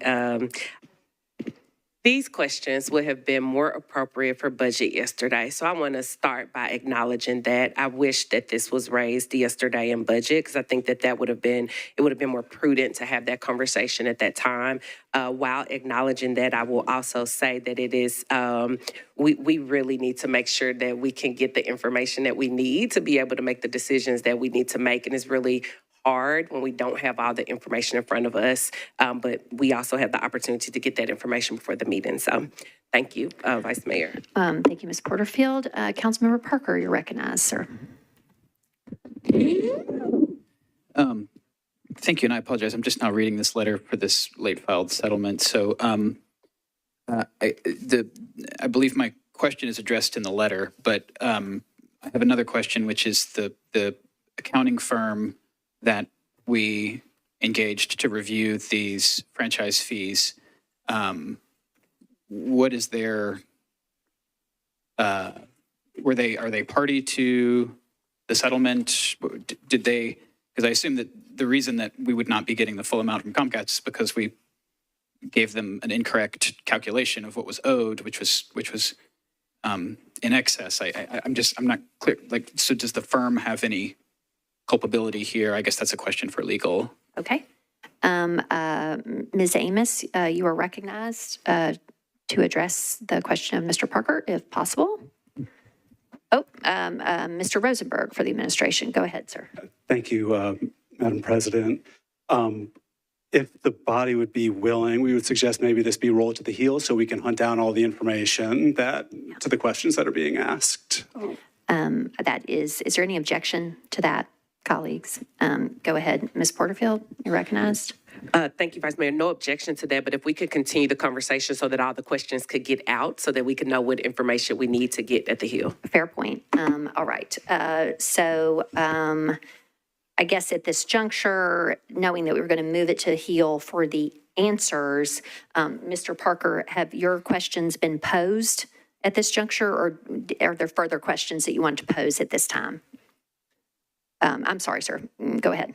My primary question was related to the auditor and their sort of positioning after the error. And then just some clarification on the timely nature of this, like why a decision needs to be made tonight would be helpful, because I'm trying to read through this letter as we go through this discussion, and I haven't quite gotten there, but just if that could be explained clearly, thank you. Okay, I appreciate that. Okay, so what I am suggesting at this time, Ms. Amos, having responded previously that she did not have the information to provide the answers, that we will move through the queue per regular discussion, but we will ask Ms. Amos and the administration to basically garner these questions in an effort to hopefully be able to be responsive to them when we pick this up on the heel of the agenda. Is everybody clear on kind of how we're proceeding at this point? All right, Mr. Rutherford, you're recognized, sir. Thank you, Madam President. My question is simply if we approve this settlement tonight, then is that the be-all, end-all, or can Metro Legal still pursue litigation with just the fact that we've approved this so it can go that way too? That's my question. Okay, and so that sounds like a question that could be answered at this juncture. Ms. Amos, if we were to approve this, Mr. Rutherford's question is, would that preclude, I would presume as part of the settlement it does, but would that preclude future litigation? So if you accepted the $260,000 tonight, we would not move forward in any sort of subsequent litigation against Comcast for this. Okay. Any further questions, Mr. Rutherford, to register for when we take this up later? Okay. Councilmember Johnston, you're recognized. Mr. Prepty, your colleague is recognized behind you, so I just want to, yep, all good. Thank you. So I understand the late file is because I guess we have to make this decision or whatever by the end of this month. It seems arbitrary to me. So who is putting that deadline? And it sounds, if it's, I would assume that it would be Comcast putting on that deadline versus Metro Legal putting us in a situation where we have a late file with not a lot of information. To me, that's a form of bullying to say, we know we owe you $1 million roughly, but we're going to give you a quarter of that if you agree right now. Okay, well, let's agree to it right now. So to me, I would say kick rocks. So I can't wait to hear the answer to that. But if I don't have a specific answer, like lawyers are supposed to be bulldogs, if you ask me. And we just got through raising taxes on every single Nashvilleian, and we're going to accept pennies on the dollar. It's bravo, Sierra. Bravo, Sierra. So I'm looking forward to the answers, but if it's not acceptable, I'm going to vote no, and I hope that everybody else will too. All righty. On we go. Ms. Benedict, you are recognized. Thank you, Madam Vice Mayor. So I'm looking at the document, I think kind of similar, but the root cause here, though, maybe to give the administration an exact measurement here is in the letter for the late file, it says the tolling agreement is what is set to expire at the end of this month. And so that's an agreement that Metro and Comcast entered into. So my ask would be, can the tolling agreement not just be extended in order for us to defer this and you know, potentially when we get to this at the end of the meeting? At the heel of the agenda. Okay, thank you. Ms. Evans-Siegel, you are recognized. Thank you, Madam President. I'm going to just squat down for a second, but I am standing because I'm going to read, and I just can't see this if I'm standing. Okay. And my question in here is, it says this was an agreement that started in 2013. It said, near the end of the franchise agreement's term, we hired an independent accounting firm to perform an audit of payments made by Comcast to us between September 2022 and August 21, 2023. So roughly 1 year at the very end of the contract is all we audited. So question one, based on that, is, are the damages calculated based just on that year? And two would be, what is the statute of limitations for a contract of this type? So that if we were to pursue further claims, are there other years that should be audited? Thank you. All right. Ms. Toombs, you are recognized. Thank you, Madam Vice Mayor. I just want to make some clarifying points for the viewing audience. So the audit period is April 1st, 2019 through March 31st, 2022. I have the same statute of limitations question as Councilwoman Evans-Siegel in terms of the time limit for us to bring a claim and recover any fees. And also I want to point out that Comcast is disputing that they owe what the auditor found, which was the $957,598 in additional franchise fees. They are disputing that amount. So this $260,000, in order to resolve that dispute, they're saying we'll pay you this $260,000. And as Councilwoman Benedict said, that tolling agreement that Metro and Comcast entered into expires on September 30th. Not sure if we can get an extension at this late hour, but hey, it's worth looking into that as well. All right. Thank you, Budget Chair Toombs. Do any other council members seek to be recognized to register a question pertinent to the discussion of this item, such that Ms. Amos and the legal department can garner those questions and that we can come back to our discussion at the heel of our agenda? Anyone else? Okay. Ms. Darby, at this time, anything we need to do from a proper standpoint other than just indicate that we will take this on the heel? Okay. Without objection, we will move this item to the heel. Okay? Seeing none. All right.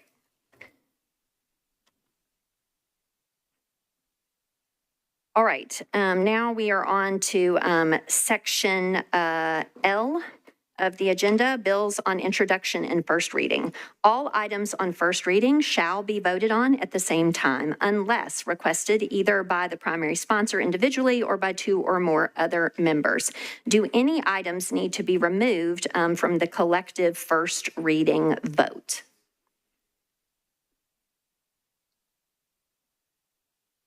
Okay, Mr. Coupin?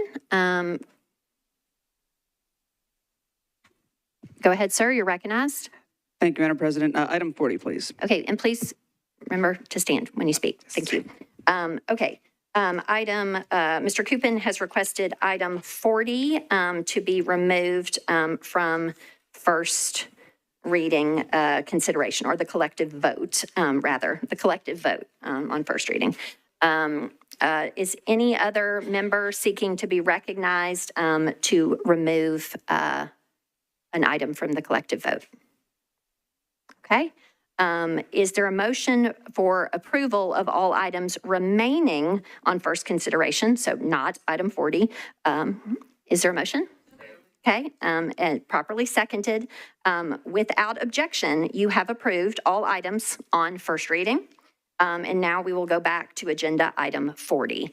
Mr. Coupin, you are recognized, sir. Thank you, Madam President. Would like to move a one meeting deferral, please. Okay, is there a second for that motion? Okay, Mr. Coupin has moved a one meeting deferral of agenda item 40. This is ordinance BL 2025-1055, sponsors Coupin, Horton, and Evan Siegel. This is an ordinance authorizing Nashville Downtown Partnership to construct, install, and maintain an underground encroachment at Korean Veterans Boulevard at First Avenue North. Again, a one meeting deferral, properly moved and seconded. Is there any discussion? Okay, seeing none, all in favor, please say aye. Any voting no or abstaining? Okay, so the first reading of this bill will be moved to the meeting of October 9th, okay? All right, with that, all other items on first reading or introduction and first reading have been approved. And so we are now on to section M of our agenda, bills on second reading that were not a part of our consolidated consent agenda. First among those is agenda item 46, ordinance BL 2025-954. This is an ordinance amending Title VI of the Metro Code to amend the definition of entertainment transportation vehicles and to regulate the operation of seated sightseeing vehicles. Sponsors are Coupin, Allen, Rutherford, and Stiles. Mr. Coupin, you're recognized. Thank you, Madam President. Committee reports, please. Okay, let's see. Chair Evan Siegel for the report of the Transportation and Infrastructure Committee, please, ma'am. Transportation and Infrastructure Committee voted 7 in favor, 0 against, and 0 not voting on the substitute, and to approve as substituted, 7 in favor, 0 against, and 0 not voting. All righty. Okay, it's back to you for a motion, Mr. Coupin, to get the bill properly before us. Thank you, Madam President. Move approval. Okay, properly moved and seconded. Back to you. Can we move the substitute, please? You may. There's a motion to substitute. It's properly seconded. Go ahead. Thank you, Madam President. So you all have heard quite a bit about this bill. I've been working hard on it for some time. As we know, there are currently under the ETV category regulated by the TLC, there's 2 subcategories. One is party bus, which is standing and drinking, and one of them is sightseeing, which is sitting and touring. This bill separates them out into two categories so they can appropriately be addressed as they are different uses. The bill also tightens up the alcohol restrictions on the seated sightseeing vehicles. Right now, there are seated sightseeing companies that are not supposed to be serving alcohol, and yet on their website say things like, come drink with us. So this bill makes clear that they have to indicate on their website and point of sale that there's no drinking on these vehicles. Additionally, that this creates a 4 p.m. to 6 p.m. permit. We know that congestion in downtown is incredibly important to address. We've got Connect Downtown, which I'm hopeful to start to see more implementation of. That being said, these vehicles, there's some of them that are transporting people from point to point throughout downtown. And so we want to make sure that for folks that are getting in and out, which does take weight off of the congestion, similar to a bus, for example, is able to navigate. So this is a 4 to 6 permit. I deferred it last meeting to continue to work with some of the downtown stakeholders to try to tighten the bill up a little bit, and I think we did some really great work on it. The 4 to 6 permit, you have to move the speed of traffic. You have to be going point to point, transporting people at regular stops that are approved by the TLC director and the chief engineer of NDOT. So we worked really hard on this bill. I'm really proud of the effort that we put forward. I think it's a great bill and hope my colleagues support it. All right, thank you. We are on a motion to substitute. You've heard an explanation of the substitute from the sponsor. Is there any discussion on the motion to substitute? Seeing none, all in favor, please say aye. Any voting no or abstaining? Okay, Mr. Eastlick was an abstention, Mr. Clerk, on the motion to substitute. So the substitute is approved and on to the bill. And Mr. Coupin, if you would renew your motion for approval as substituted. Thank you, Madam President. Move as substituted. Properly moved and seconded. And so now we are on to general discussion of the motion to approve as substituted, or rather motion to approve on second reading. Mr. Parker, you're recognized. Thank you, Vice Mayor. I just want to rise in support of this legislation. Appreciate Councilmember Coupin's work on this. Some of these operators, have been in Nashville. You've seen them for decades. The sightseeing folks, and I think creating a legal distinction makes sense because they are sort of fundamentally doing a different activity than the kind of move slow, loud music, stand up and drink entertainment vehicles. And when I first saw this, I was like, oh boy, we're doing this ballooning regulatory thing and adding tons of stuff to the code. And, that's fine. The body last term rejected my perhaps more elegant approach to this question. And so I think that given the regulatory landscape we have today, I think this is the right move. And I think it's a good bill, and appreciate Councilman Cooper for working on it. Thank you, sir. Next is Councilmember Cash. You're recognized. Thank you, Chair. I just want to echo what Councilmember Parker said. I think it makes a lot of sense to separate these two and look at them kind of differently. I do have a quick question. I think I know the answer to this, but I want to be sure. And that is, like a couple of years ago, we empowered the TLC to come up with a number of permits that they thought was appropriate. And I think it was just kind of both types that we're looking at today were bunched in together. And I guess just with this change, with this kind of like looking at having two classes or designations, does the TLC still has the same authority? We're not touching that at all about how they look at how many permits are appropriate and adjust every year as needed. Is that correct? Mr. Coupin, you're recognized. Thank you, Madam President. Yes, my understanding is that the TLC would still have the ability to regulate the number of permits that they deem appropriate. Thank you. Mr. Cash, any further question or comment? Thank you. Okay. Councilmember Eastlick, you're recognized, sir. Thank you. My issue with this bill isn't the work that Coupin's done. I believe he's worked hard on this, and he does have a good understanding of the downtown area. I, too, work in that area and understand that some of the changes we're making are making things more difficult downtown. With the dedicated bus lane, it's not helping with the regular employees and the regular people getting through there. This is another layer on top of it that may not be as helpful as we think it is. And one of the things that I've been harping on the whole time, and it's applicable here as well, is enforcement. Who's going to enforce the 4P to 6P rate of speed? Who's going to make sure that the people, that these vendors are adhering to their routes and making sure that there's not drinking on it or whatever parameters are out there? I do support the work being done, but I want to make sure that we're bringing along enforcement or understanding there will be an element of enforcement with this as it goes forward. All right. Mr. Parker and Mr. Cash, having spoken already, are you okay if I recognize Ms. Evans-Siegel, who's yet to speak? Councilmember Evans-Siegel, you're recognized. Thank you, Madam President. I happen to live less than a block from where these run pretty frequently. I see them throughout my day. And I just want to point out that I view these as fundamentally different from a lot of the entertainment vehicles downtown. These are a form of transportation. They're a form of mass transportation. And I know my neighbors really do not want all the people who are on these buses coming into our neighborhood on individual cars or, having to use hundreds of scooters and leaving them around our sidewalks. It's actually a pretty neat, nice thing for people to be able to get around Nashville en masse and see it without having to drive, sometimes after having left a bar, drive to see what they want to see. So I really appreciate Councilmember Coupin's work on this and making sure that we can provide it as a service to people who visit here, and a safe one and one that actually makes traffic better and not worse. All right. Councilmember Evans, you have yet to speak on this item, so I'll recognize you. Go ahead. Previous question. Okay, Ms. Evans, that really wasn't in the spirit of what we were doing there.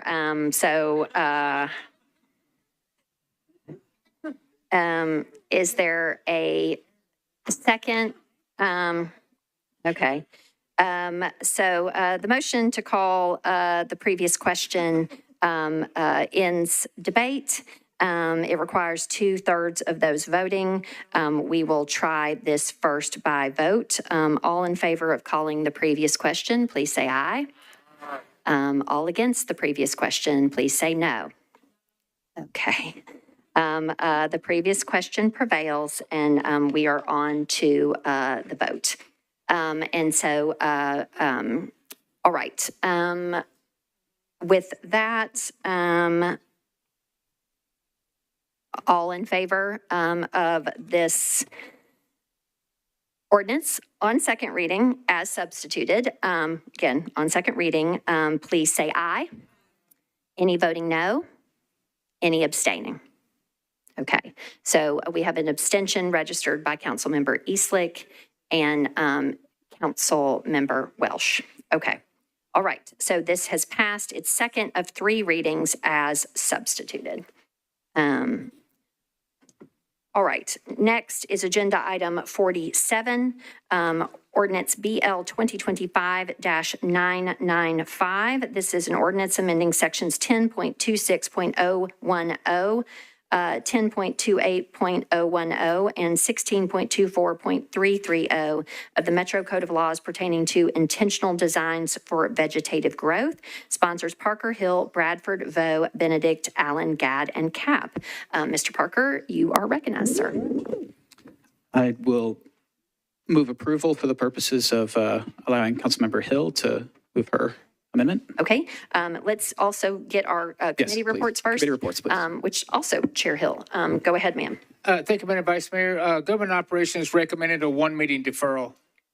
Oh, okay, all right. 1 meeting deferral. Is that by rule? Yeah, so that's going to be, Rule 8.1. Thank you. Okay. All right, so the second reading of this ordinance will be deferred 1 meeting by rule to the meeting of October 9th. At that point, it will still be on second reading, and we have potentially a proposed amendment there. Okay, next is agenda item 50, ordinance BL 2025-1005. Sponsors Allen, Rutherford, Coupin, Nash, Gamble, Evans, Siegel, Swara, Bradford, Porterfield, Huffman, Gadd, Vo, Ewing, Welsh, and Benedict. This is an ordinance establishing a voluntary attainable housing incentive program for Metropolitan Nashville and Davidson County for the purpose of authorizing certain incentives to be provided to property owners who seek to build multifamily attainable housing. Councilmember Allen, you are recognized. Thank you, Madam Chair. I think it's 1008 for the record. I apologize. Thank you for correcting the record. Just making sure that's on there right. Yep. Committee reports, please. All right. For the report of Budget and Finance, Chair Toombs, you're recognized. Thank you, Madam Vice Mayor. Budget and Finance voted to recommend a deferral to the November 4th meeting, 8 in favor, 0 against, 0 not voting. Okay. All righty. And then this is on second, but it's a text amendment. Did Planning and Zoning take this up already? Okay. Vice Chair Harrell, you're recognized. Planning and Zoning also voted to defer to the first meeting in December, 9 in favor, 0 opposing. Okay, the first meeting in November? November, first meeting in November. Okay, first meeting in November. Okay, it's back to you, Ms. Allen. Thank you, Madam Vice Mayor. I would like to defer to November 4th with a brief explanation. Okay, go ahead. Okay, thank you. This is a much-needed tool in our quest to help solve Nashville's housing affordability issue. It is based on state enabling legislation. The Planning Department has worked very hard to create this program, which will allow some units in a new development to be set aside for affordable It is paired with the new RL zoning district, and that is moving at a slower pace to allow for its public hearing later. So this allows for further engagement on this one as well as that one, and they will move together. So for that reason, we're deferring. All righty. You have heard an explanation of the sponsor for the motion to defer to the first meeting of November.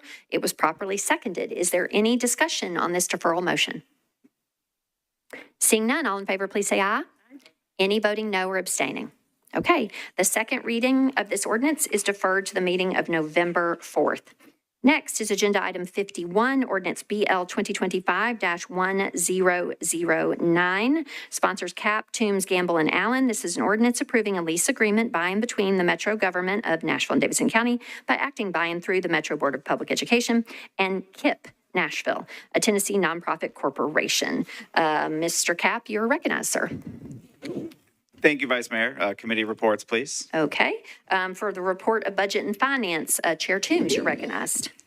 Thank you, Madam Vice Mayor. Budget and Finance voted to recommend approval, 6 in favor, 0 against, and 1 not voting. Okay. And then for the report of the Planning and Zoning Committee, Vice Chair Harrell, you're recognized. Planning and zoning, recommended approval, 9 in favor, 0 against. Okay. All right. So it's back to you, Mr. Cap, for a motion to get the bill before us. Thank you. I'll move approval. Okay. Properly moved and seconded. Go ahead. Thank you, Vice Mayor. I will refer everybody to the discussion we had yesterday evening in the Budget Committee. We covered this pretty thoroughly, but I'll recap it briefly. This charter and this lease agreement were both passed unanimously by our school board. And there are criteria under state law about whether or not a charter school should be renewed. The school board felt unanimously that this school met those criteria. If the school board for some reason had denied a renewal of the charter, first granted in 2015, up for renewal this year, the school would have had the ability to go to the appeals process and become a state charter school, which almost certainly would have happened because it is they met the criteria for a renewal. There have also been some changes in state law that give this school the right of first refusal for the use of their facility, but there are other important changes in state law as well. The most significant of which is that it gives us the ability to charge the school market rate for their lease. Up until now, they have been paying way, way below market. So this lease agreement, this renewal agreement, if we all approve it this evening, puts Metro schools in a much stronger position vis-a-vis this lease, vis-a-vis the school through the lease agreement. And there's been another important change as well, which is that this elementary school is no longer a zone school. When it was chartered in 2015, it was a zone school. There were children assigned to it as their zone school. That has changed. This is no longer a zone school. And so I think that's an important change. I appreciate everybody's attention to this, and I ask my colleagues to support this tonight. All right. We are on to discussion on the motion to approve. First in the queue is Councilmember Bradford. You're recognized. Thank you, Madam President. Well, I'm happy to see that our school system is starting to charge a more fair rate for the use of these properties. I still have a fundamental disagreement with the charter school model, and so I'm going to request that I be marked as an abstention on this bill. Okay. I appreciate that. Is there any further discussion for this ordinance on second reading? Okay. Seeing none, all in favor, please say aye. Any voting no? Okay. Councilmember Welsh is a no. And then any additional abstentions to Mr. Bradford's, Councilmember Porterfield. So Mr. Clerk, as well as Ms. Kimbrough. Okay, are there any further abstentions? Kimbrough, Bradford, Porterfield. And a no from Ms. Welsh. All right, so this ordinance has passed its second of 3 readings. Next, we're on to agenda item 53, ordinance BL 2025-1011, sponsors Coupin, Toombs, Gamble, Huffman, and Horton. This is an ordinance approving 2 lease agreements between the Metro government and between Metro government of Nashville and Davidson County and P&H Properties LLC for use of space located at 120 3rd Avenue North and 211 Commerce Street. All righty, Councilmember Coupin, you are recognized. Thank you, Madam President. Committee reports, please. All right, first for the report of the Budget and Finance Committee, Chair Toombs, you're recognized. Thank you, Madam Vice Mayor. Budget and Finance voted to recommend approval of the Evans Siegel Amendment, 8 in favor, 0 against, 0 not voting, and approval of the bill as amended, 8 in favor, 0 against, 0 not voting. Okay, for the report of the Planning and Zoning Committee, Vice Chair Harrell, you're recognized. Planning and zoning recommended approval, nine in favor, 0 against, 0 no voting. Okay, for the report of the Public Health and Safety Committee, Chair Huffman, you're recognized. Thank you, Vice Mayor. Public Health and Safety recommended approval as amended, 9 in favor, 1 against, no not voting. Okay. 0 not voting, sorry. All righty, and then one of these times when we've got 4 referrals. For the report of the Arts, Parks, Libraries, and Entertainment Committee, Chair Vo, you are recognized. Thank you so much, Vice Mayor. The Apple Committee recommended the amendment, 7 in favor, 0 against, 0 non-voting, and in favor as the bill as amended, 6 in favor, 0 against, 1 non-voting. Okay. All right. With all committee reports in, it's back to you, Mr. Coupin, for a motion to get this ordinance on second reading before us. Move approval with a brief comment. Okay. Is there a second? Okay. Go ahead, sir.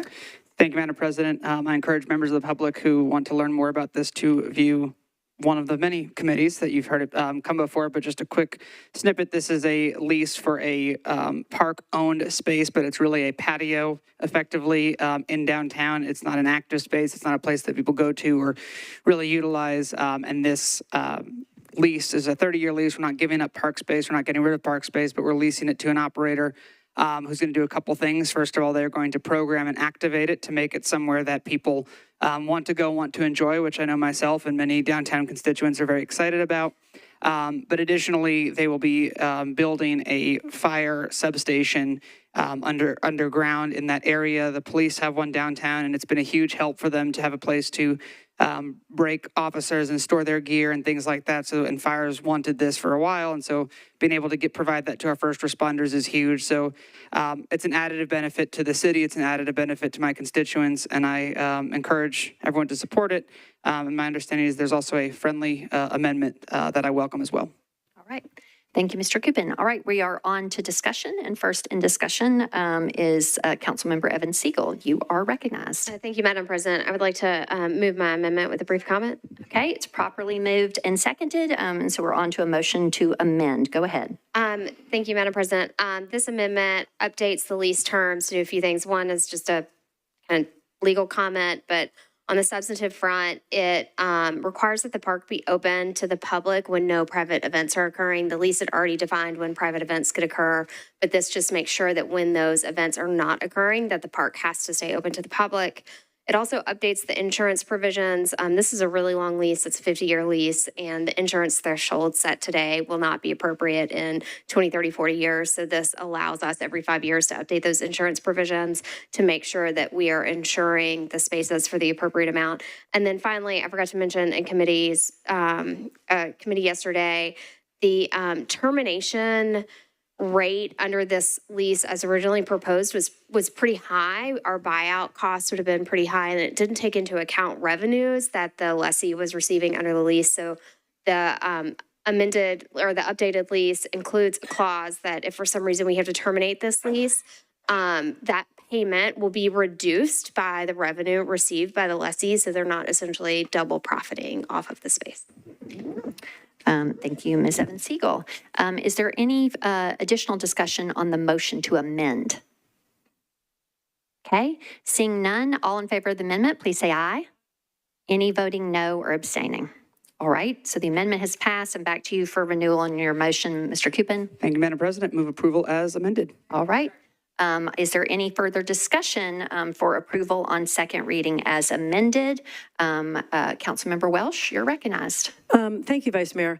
I understand that this particular piece of property that Parks didn't necessarily know they owned is actually, concrete and tile and just a patio, and we don't own the air rights and we don't own the rights underneath. But it really gives me pause that we're not getting any revenue from this deal at all. In fact, we would owe them if we break the lease. And I appreciate very much my colleague, CM Evan Siegel, making sure that we wouldn't be taking a bath if we actually ended up breaking this lease, that we wouldn't have to pay as much. But once what is built there, that is going to increase the value of that particular piece of property. And more things are going to be scheduled there. And so we, once again, will be, as a city, will be losing out on a revenue stream since we don't have any rental payments. And the only thing we're being paid to allow them to use the space is the substation. And I 100% support a substation being built. I know that we need that. But on a 50-year lease, a $2 million substation doesn't seem like a fair trade, especially when the lease very clearly says that all revenue generated there actually goes to P&H and not anything to Metro. And Metro, again, should we break a lease for whatever reason, we would actually owe them. So I don't feel like this is very fiscally responsible, and it is giving up park space that right now might not seem very valuable and might not, but once other things are built around it, it's going to become much more valuable.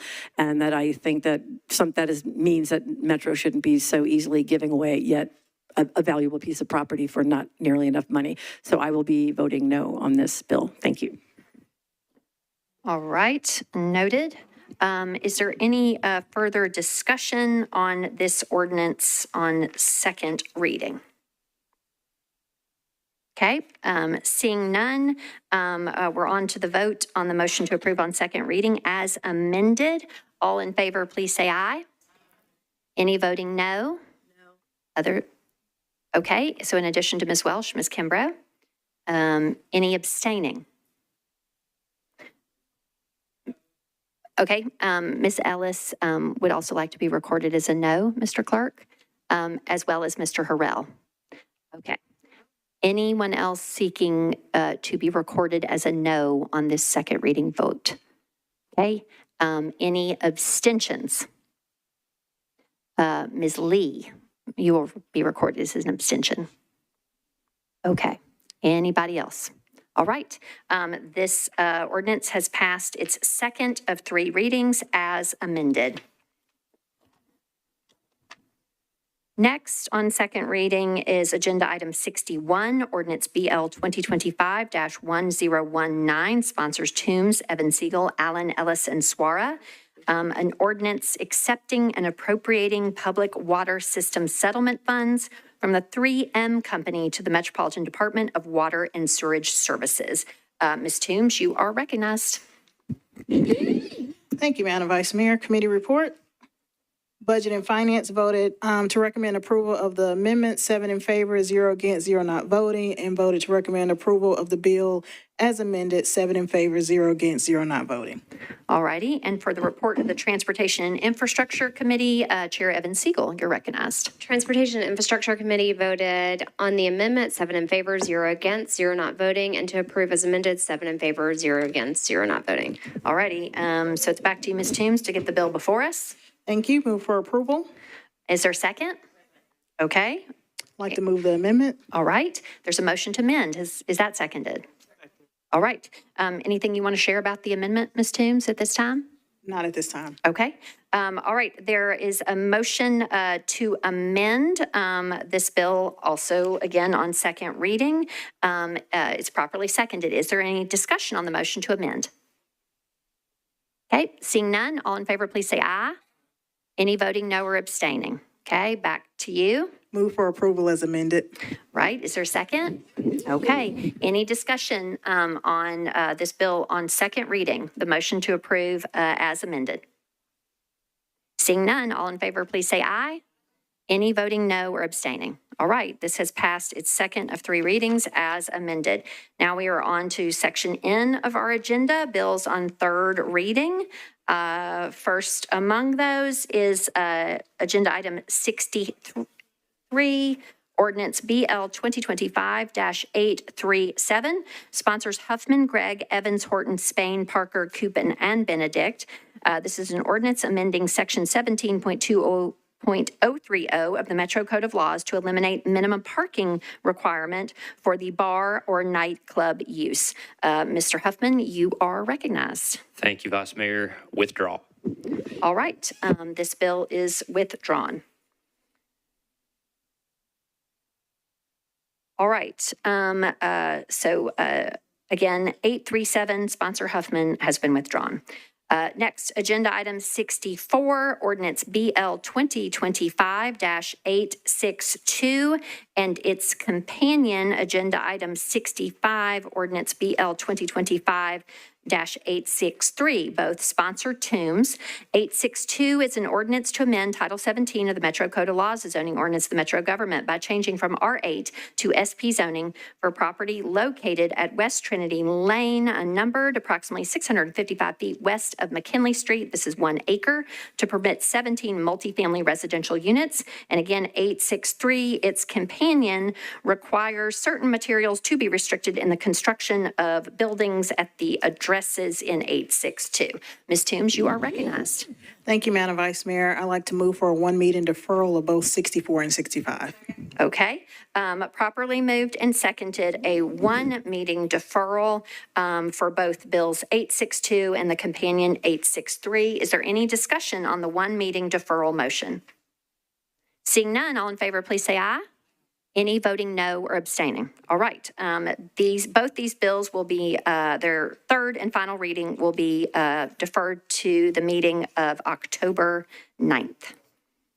Okay. Next is agenda item 68, ordinance BL 2025-882, sponsor Benedict. This is an ordinance to amend Title 17 of the Metro Code of Laws, the zoning ordinance of the Metro government by amending a specific plan on properties located at 1007 and 1009 Solly Drive, approximately 150 feet west of Gallatin Pike, zoned RS 7.5 and SP. This is 3.31 acres to permit 55 multifamily residential units. Ms. Benedict, let's see, this also has a companion. Is that correct? Okay. And its companion agenda item 69, ordinance BL 2025-883, also sponsor Benedict, which requires certain materials to be restricted in the construction of the buildings in 882. Go ahead, Ms. Benedict, you're recognized. Thank you, Vice Mayor. Committee reports. All right, for the report of the Planning and Zoning Committee, Vice Chair Harrell, you're recognized. On 882 and 883, sir, sponsor Benedict. They're approved. 9 in favor, 0 against. Okay, 9 in favor, 0 against on both bills. Back to you, Ms. Benedict, for a motion on your bill. Thank you, Vice Mayor. I'd like to move a deferral to the second meeting in October, so October 21st. Okay. Is there a second for that motion? Okay, there is a motion to defer the third and final reading of 882 and 883, sponsor Benedict, to the second meeting in October. That is the meeting of October 21st. It's properly seconded. Is there any further discussion?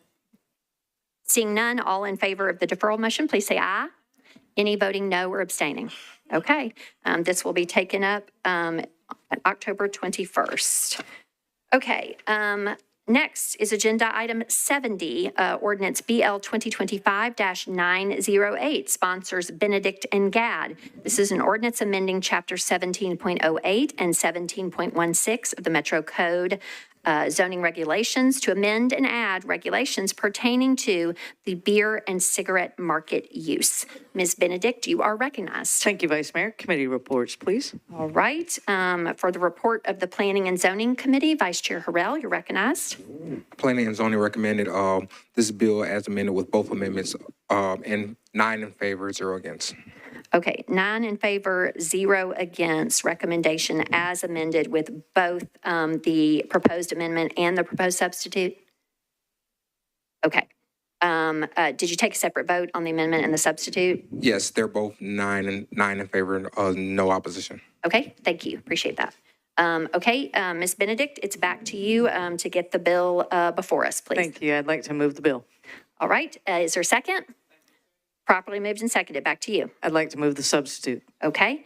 There is a motion to substitute. Is there a second for that motion?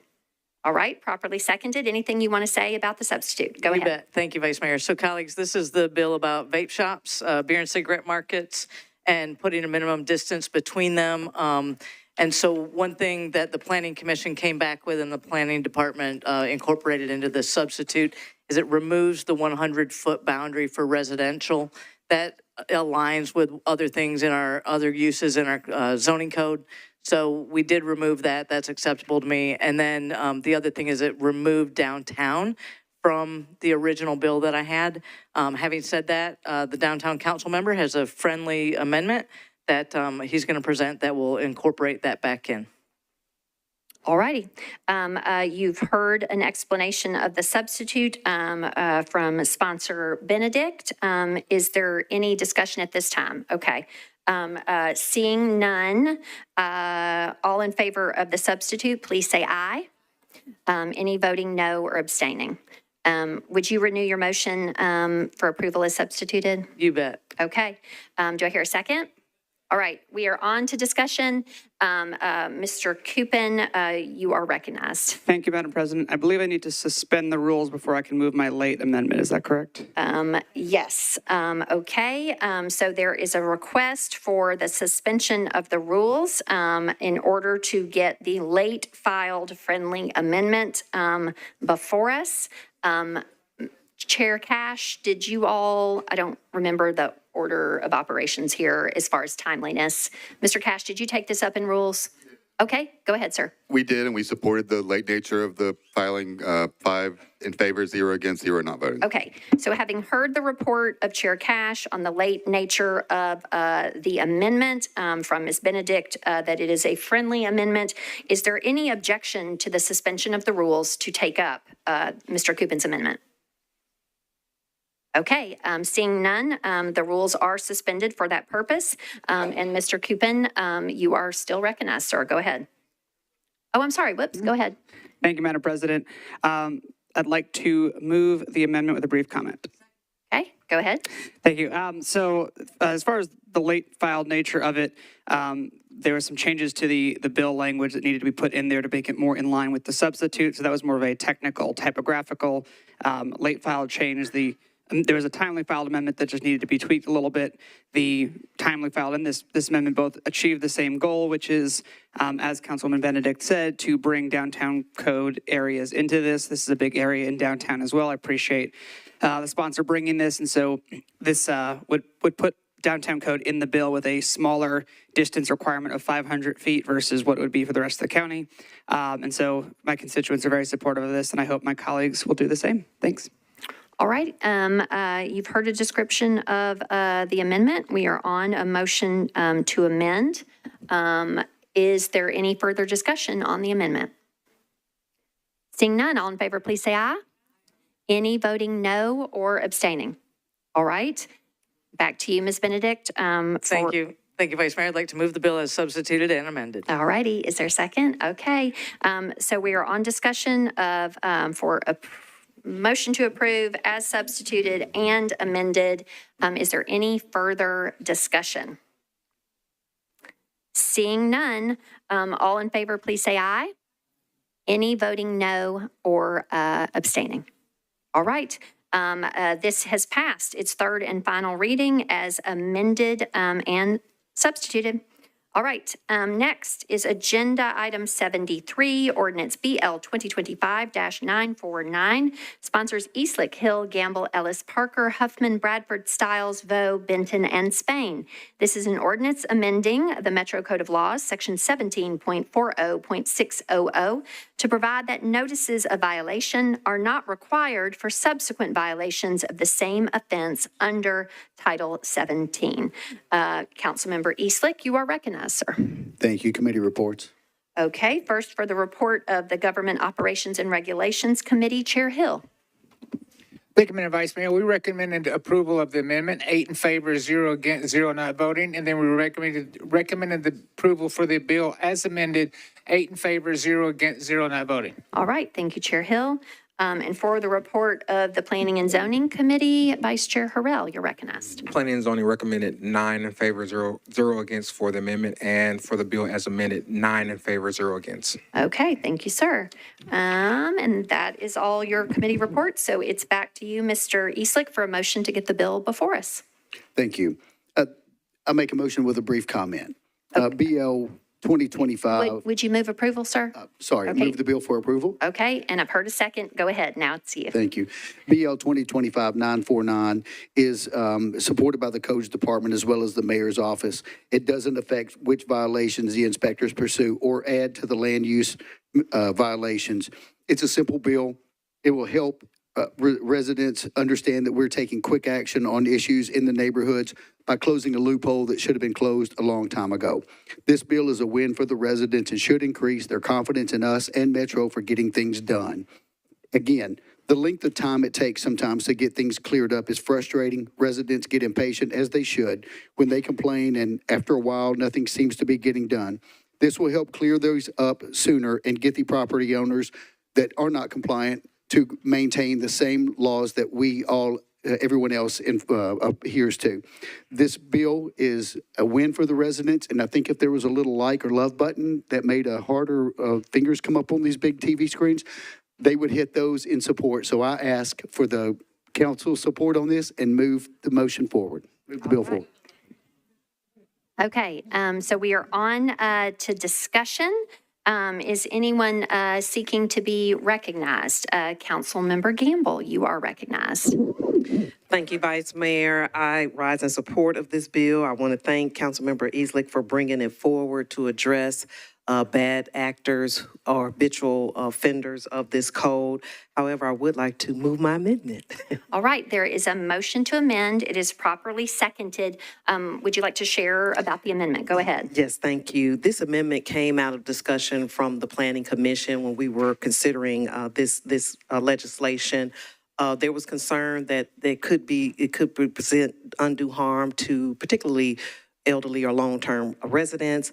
The codes administrator advised that the codes administrators would use discretion if needed in certain cases. And what this amendment does is just outline what those cases are so that everybody is aware of what discretion the codes administrators would use with that. And I want to thank Joey Hargis with codes and Matthew Wilkerson with the council office for helping draft this legislation so that it doesn't water down the intent of the original bill, but it does outline what discretion administrators would use so everybody is clear on that. So I ask for approval. Thank you. Appreciate that. So we are on the motion to amend. It's properly seconded. Do you seek to be recognized, Mr. Eastlick, on the amendment?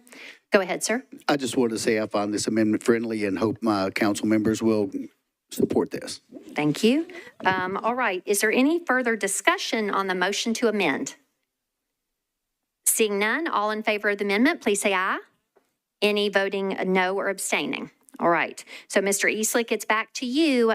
Do you want to move approval on the bill as amended? I move for approval on the bill as amended. Okay, and it's been seconded. Is there any further discussion on the motion to approve on third and final reading as amended? Seeing none, all in favor, please say aye. Any voting no or any abstentions? All right, this has passed its third and final reading as amended. All right. Next is agenda item 85 and 86. They are companions to each other. Sponsor Cortez. I'm going to read the caption of 987. Mr. Cortez, we will have to take it up first, singularly for purposes of amendment. But once, if you are successful in your motion to amend, then you can amend your motion and we can pass both the companion and the main bill at the same time, okay? So 987, sponsor Cortez and Gamble, is an ordinance to amend Title 17 of the Metro Code of Laws, the zoning ordinance of the Metro government by changing from AR to A to SP zoning for properties located at 6355 Nolensville Pike and Nolensville Pike unnumbered, approximately 90 feet west of Sugar Valley Drive. This is 13.8 acres to permit 273 multifamily residential units. All right, Mr. Cortez, you are recognized. Thank you, Vice Mayor. Committee reports. Okay, for the report of the Planning and Zoning Committee, Vice Chair Harrell. Madam Vice Mayor, would you prefer that I do 85 and 86 together? Go ahead, and just if you could do 987 and its companion, as long as you're giving your report. Go ahead. Okay, for the proposed amendment, planning and zoning recommended 9 in favor, 0 against. And for the bill as amended, it was 9 in favor, 0 against. Okay, and do you have a report at this time for the companion legislation 988, as long as we're at it? I do. It is planning and zoning recommended approval, 9 in favor, 0 against. Great, got it. Okay, it's back to you, Mr. Cortez, first to get 987 before us, sir. Thank you, Vice Mayor. Will we move the bill? You just move approval. Move for approval. Is there a second? Okay, it's back to you. Yes, move the amendment with a brief comment. Okay, is there a second on the motion to amend? Okay, go ahead. Thank you, Vice Mayor. During the public hearing, there was a concern that where the ingress-egress for this property was moved to, it would cause extra traffic in the Sugar Valley neighborhood. So I want to thank Councilman Rutherford for his help with this. We worked with the developer to get this amendment put together where they're going to add traffic calming measures with the help of NDOT to the Sugar Valley neighborhood. All righty. You've heard an explanation of the amendment from sponsor Cortez. It was properly seconded. Is there any discussion on the motion to amend? Okay, seeing none, all in favor of the amendment, please say aye. Any voting no or abstaining?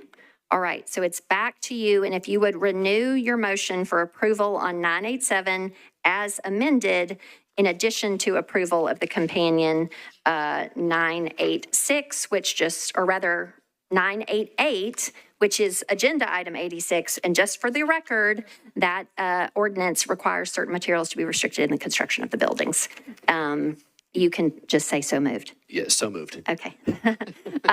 Is there a second? Okay.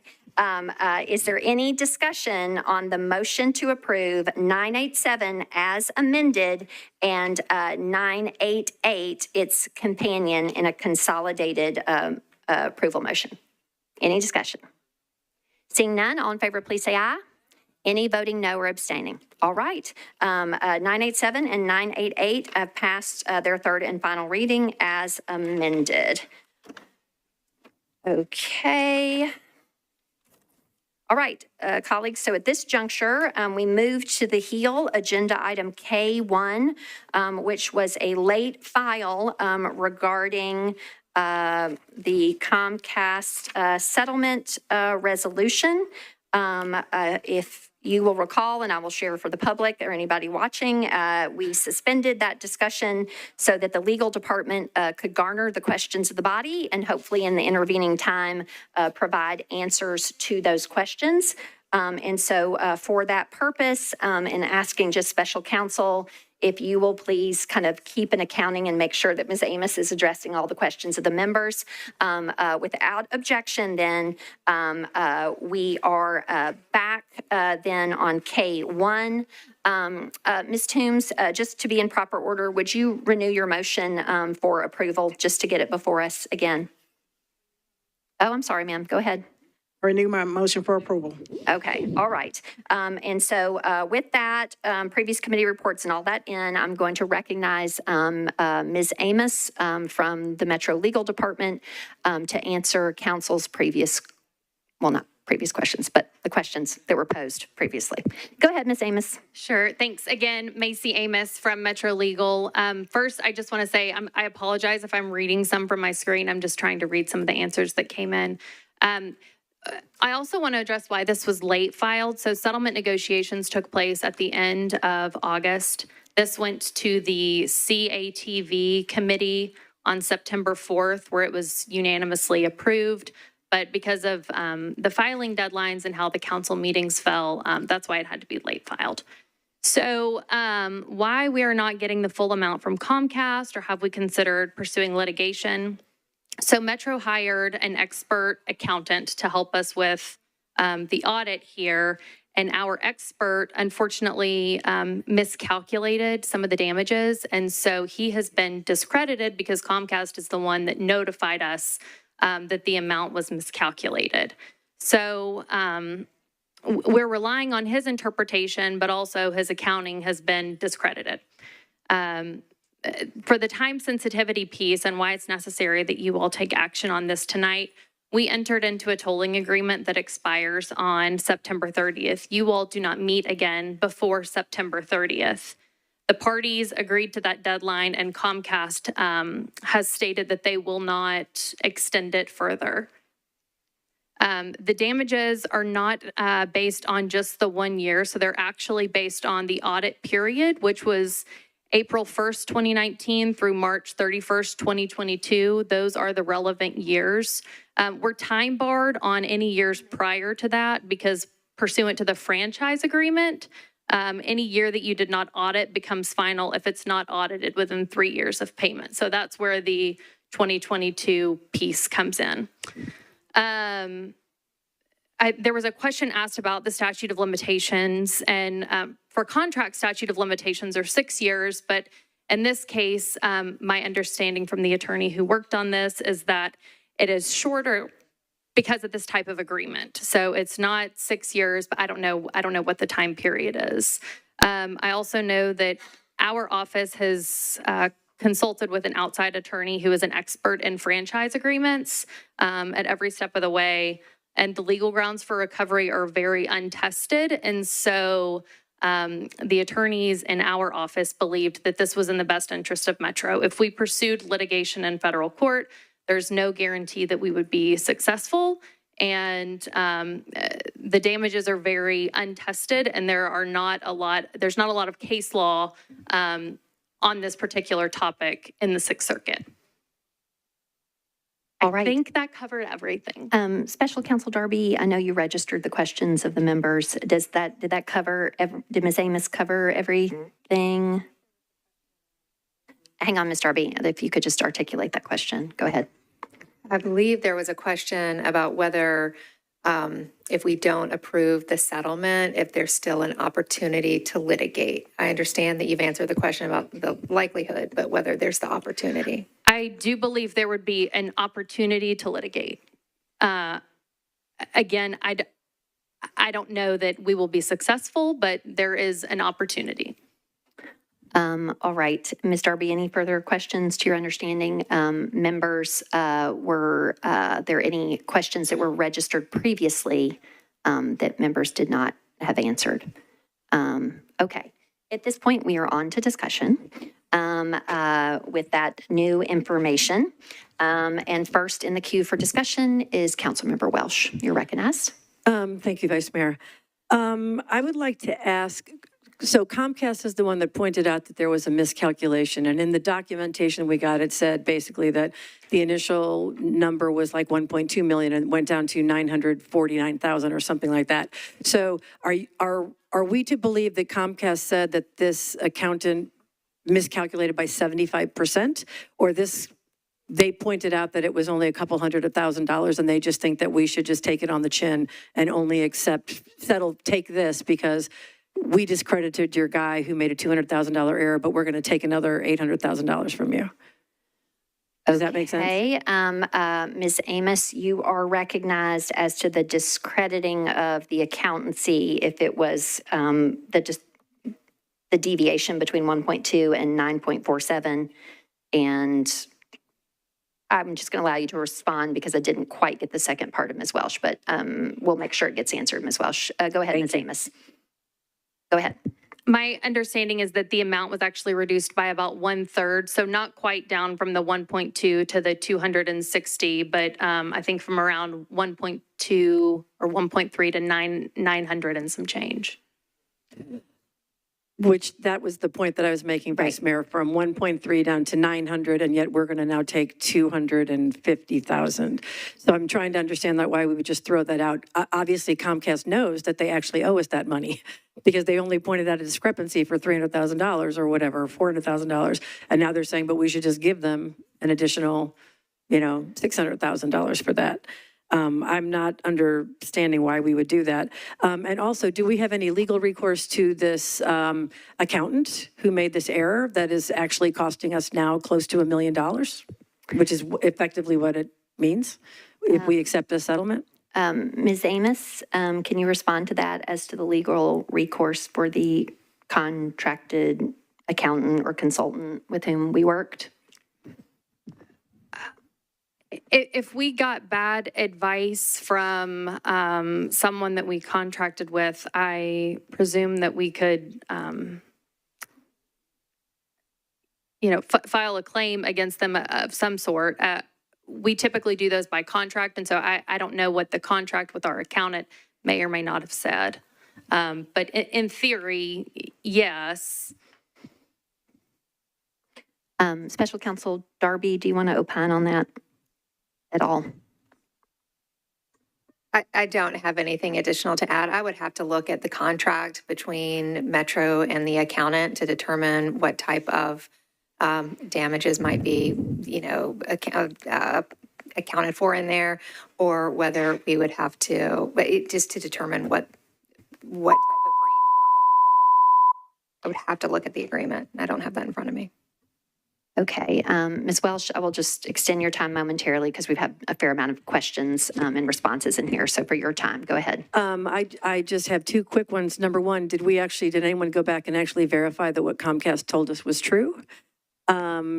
And number two, I'm still not understanding why Metro Legal would not want to go after, we have an in-house legal department, why we would not want to go after either Comcast or this accountant, because this is effectively costing us $1 million for an error that Comcast made taking what they owe Metro, is what ultimately this is. So I just want to make sure, did anybody double check that what Comcast told us was true? Okay, Ms. Amos, as to Comcast's assertion of the incorrect accounting, was that verified by somebody other than the accountant whose work was discredited? You're recognized. I'm honestly not sure. That wasn't a question that came up before, and so I didn't ask that question of the attorney who handled this case. Okay, that's an okay answer. All right. Now, we continue discussion. Ms. Weiner, you are recognized. Thank you, Vice Mayor. I appreciate it. I just want to ask a couple of clarifying questions. What happens if we say no, the agreement expires? What is the impact of not having this agreement on Metro? Ms. Amos, you're recognized. In theory, Metro could pursue litigation against Comcast. Comcast does dispute that they owe us that amount that's in the agreement and what's before you tonight. In theory, we could pursue litigation against them. Metro's contracted attorney that is advising us on these franchise agreements has indicated that they don't believe that we'll be successful in court, which is why this is before you now. So beyond that, let's put that on a shelf just a minute. If we don't have this franchise agreement, what happens? Ms. Amos, if it expires, what happens? Do you mean the tolling agreement? Oh, the tolling agreement. Okay, so the tolling agreement expires on September 30th. So if this expires before you all take action, we would not receive the $260,000. The Department of Law could make a decision as to whether or not it's interested in pursuing litigation against Comcast. Okay, I want to go beyond legal, and I'm going to send this over to the mayor's office if that's okay. Mr. Rosenberg, can you explain what happens when you don't have a tolling agreement? Mr. Rosenberg, you're recognized. I can explain, Council Member, thank you, Madam President, Dave Rosenberg with the Mayor's Office, that our settlement opportunity for this settlement ends September 30th. To be clear, that doesn't end everything. Number one, I'd like to clarify that the expert has admitted that they were wrong. We're not taking Comcast's word for it. And number two, it's really just a matter of what your risk aversion is and how you like to roll the dice. It's $260,000 sure thing, or maybe we've got a shot of spending a bunch of money in court and recovering more money. That's kind of the status. Okay, So Ms. Weiner? Thank you. So there's no operational issue to Metro if that tolling agreement expires? Mr. Rosenberg. That's only about the legal process. It has nothing to do with franchise. Okay, Just checking. Okay, so that was question number one. Question number two. If it has to be recalculated again, are we prepared to find yet another accountant to do that?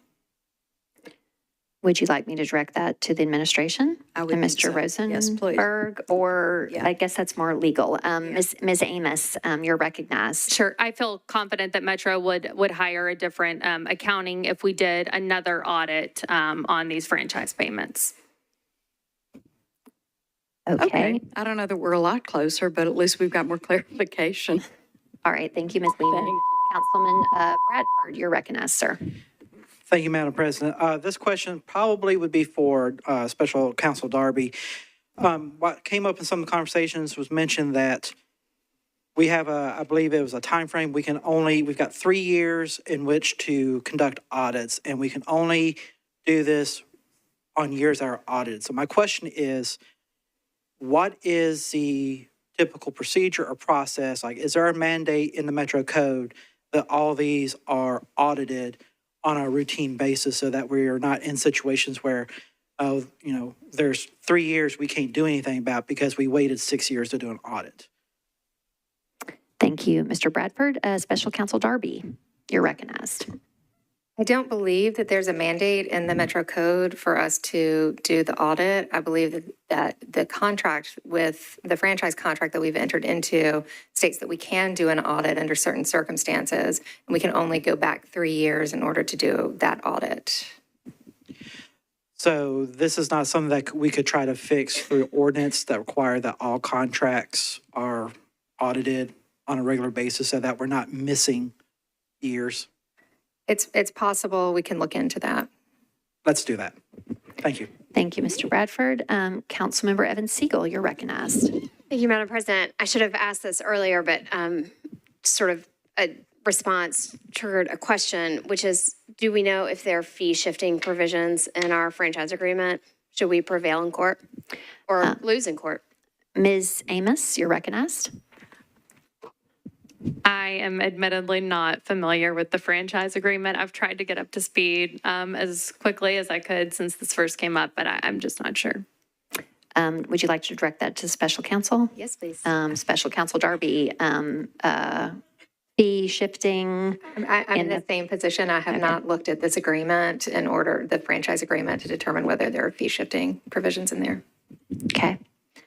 It makes it sort of hard to do our job when we can't see the contract that is being disputed. Would really appreciate if that could be provided in the future. I have a lot of heartburn over this because it feels very rushed. I think I have more clarity now as to why the settlement is being recommended.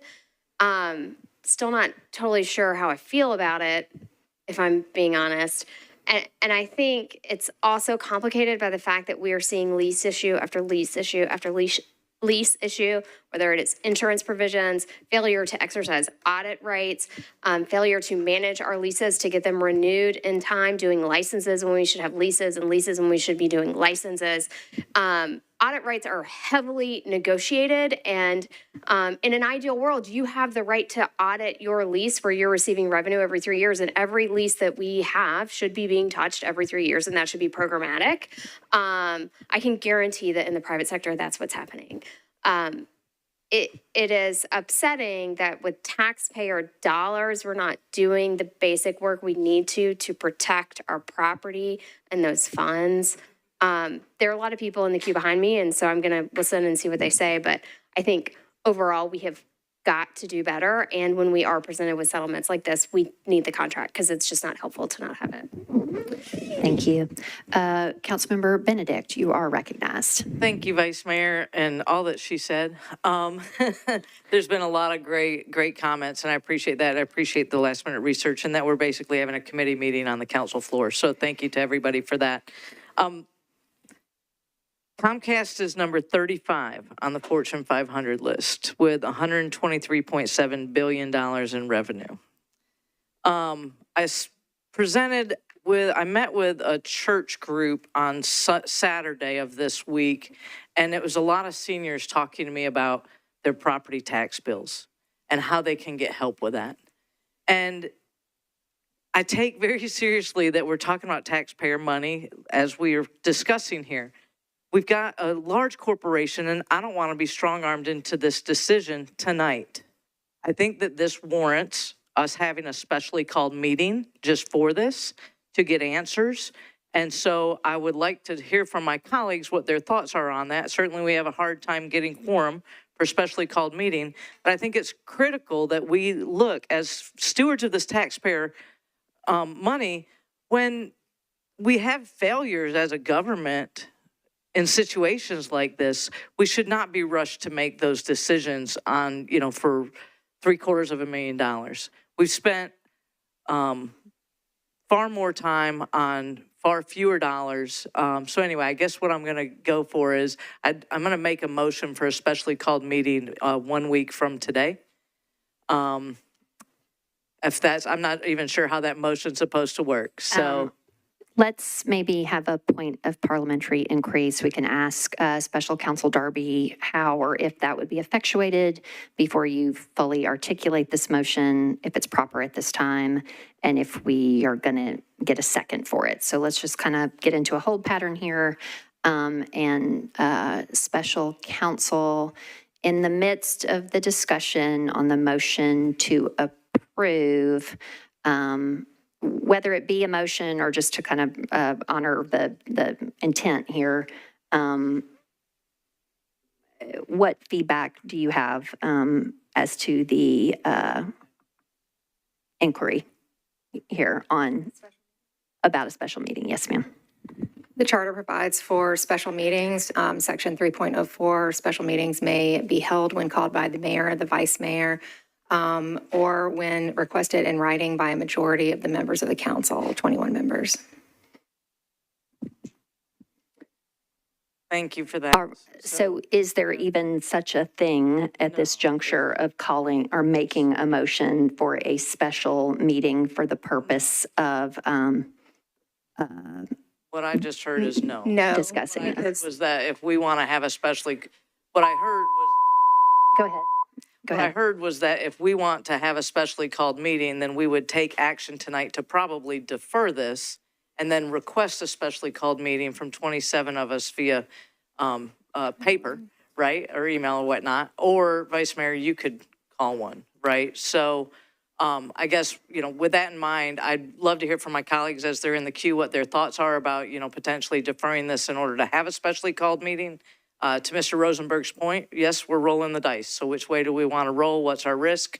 In my opinion, I think we should hold this corporation to account on behalf of our taxpayers, folks that I know couldn't afford, $500 more a year in taxes. We need to fight for this money. Thank you.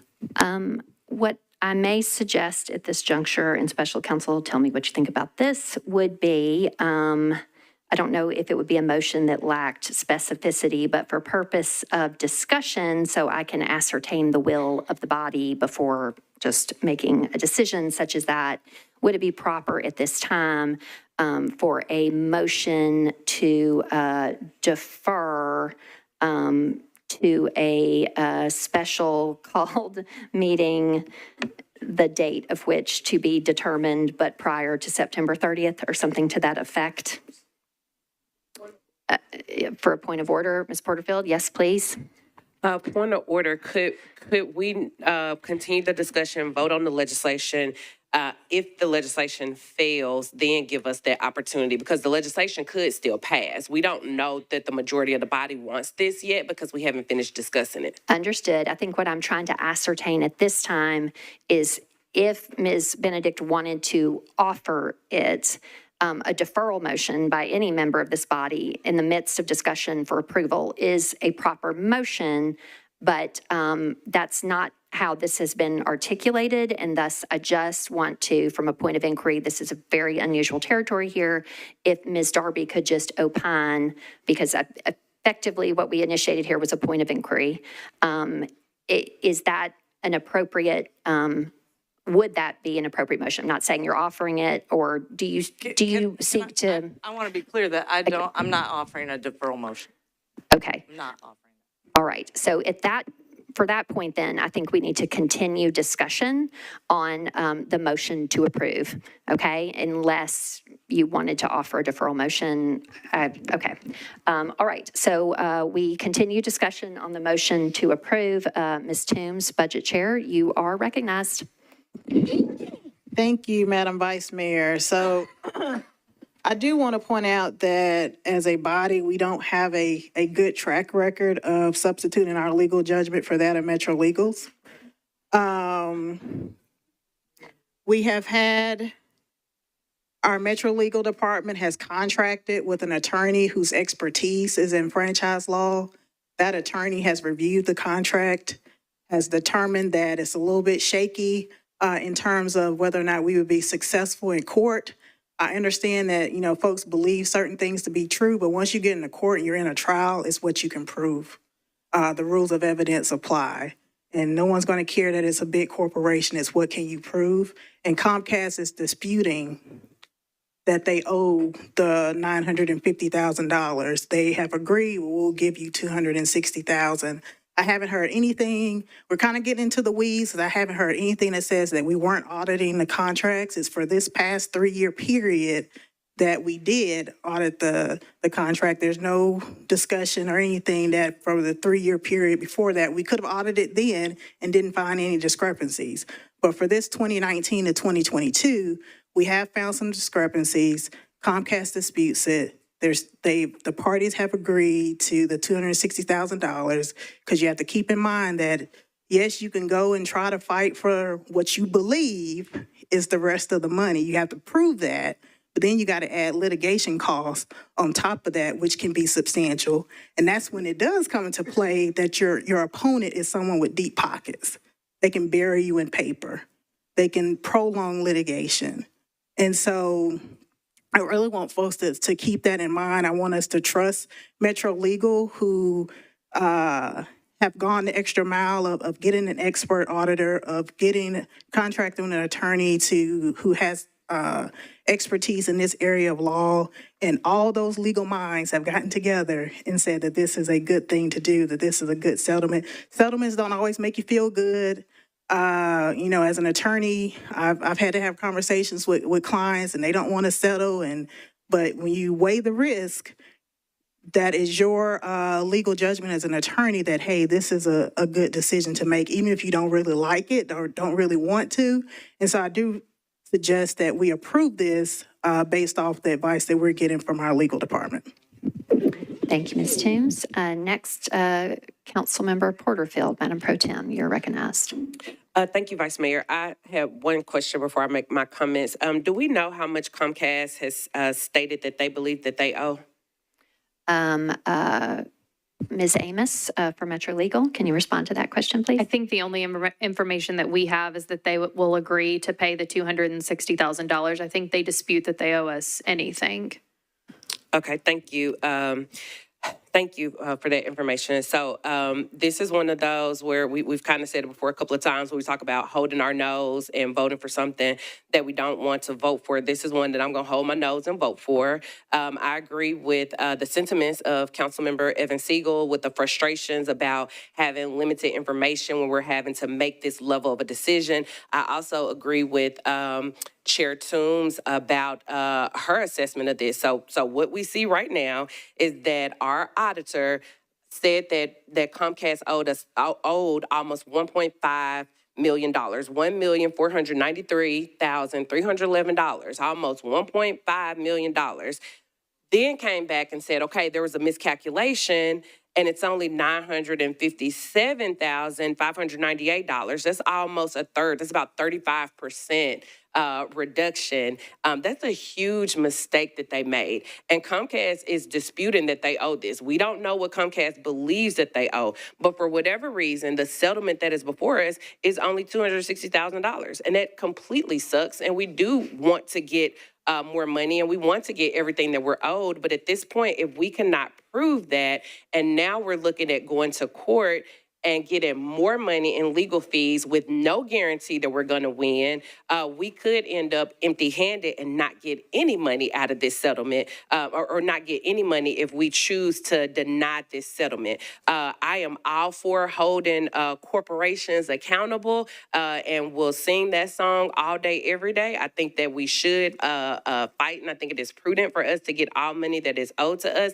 But in this instance, it appears that we are going to be fighting a losing battle, possibly not getting any money out of this and costing more money to the taxpayers. So I'm going to hold my nose and I'm going to vote for it. But I would also like to thank Councilmember Welsh for bringing this up, because we did not have this robust of a discussion yesterday when we were in budget. So Council Lady, thank you for bringing this concern up and raising this concern, because I think that there were some very valid points that were brought up. And I hope that moving forward, we could be very more cognizant about the information that's being provided to council members in as much of a timely fashion as possible. Thank you. Thank you, Madam Pro Tem. Next in the queue, Councilmember Weiner, you're recognized. I'm going to hold my nose and call the question, please. Okay. There's a motion to call the previous question. It's been properly seconded. This is non-debatable. We will try it first by voice. It requires 2/3 of the body. Again, I always remind members, it's about number, not volume. All in favor of ending debate and moving to the vote by calling the previous question, please say aye. Any against the previous question, please say no. Okay, the previous question prevails, and we will move to the vote. Okay, all right. So we are on a motion to approve this late filed resolution. It has been properly seconded. Pardon? Oh, okay. If we have any no's on this, we will have to, so I'm just going to go ahead and say, Mr. Clerk, could you please open the vote, please? We're going to do this one by roll call. Colleagues, it is a resolution. Even one no vote requires a roll call vote, and it sounds like we may have a no, so.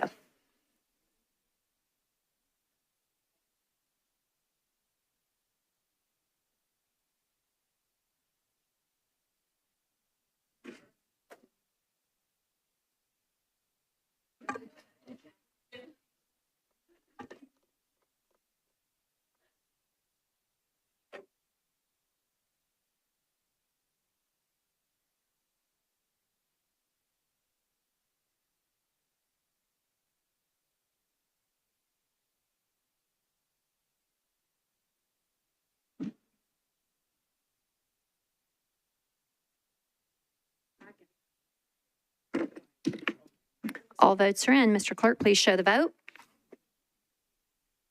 Okay, the motion passes. Council has adopted this resolution with 25 votes in favor, 3 against, and 6 abstentions. That concludes this evening's agenda. Our next council meeting will be on Thursday, October the 9th, with some of our committee meetings on Wednesday, October 8th. Is there a motion to adjourn? We're adjourned.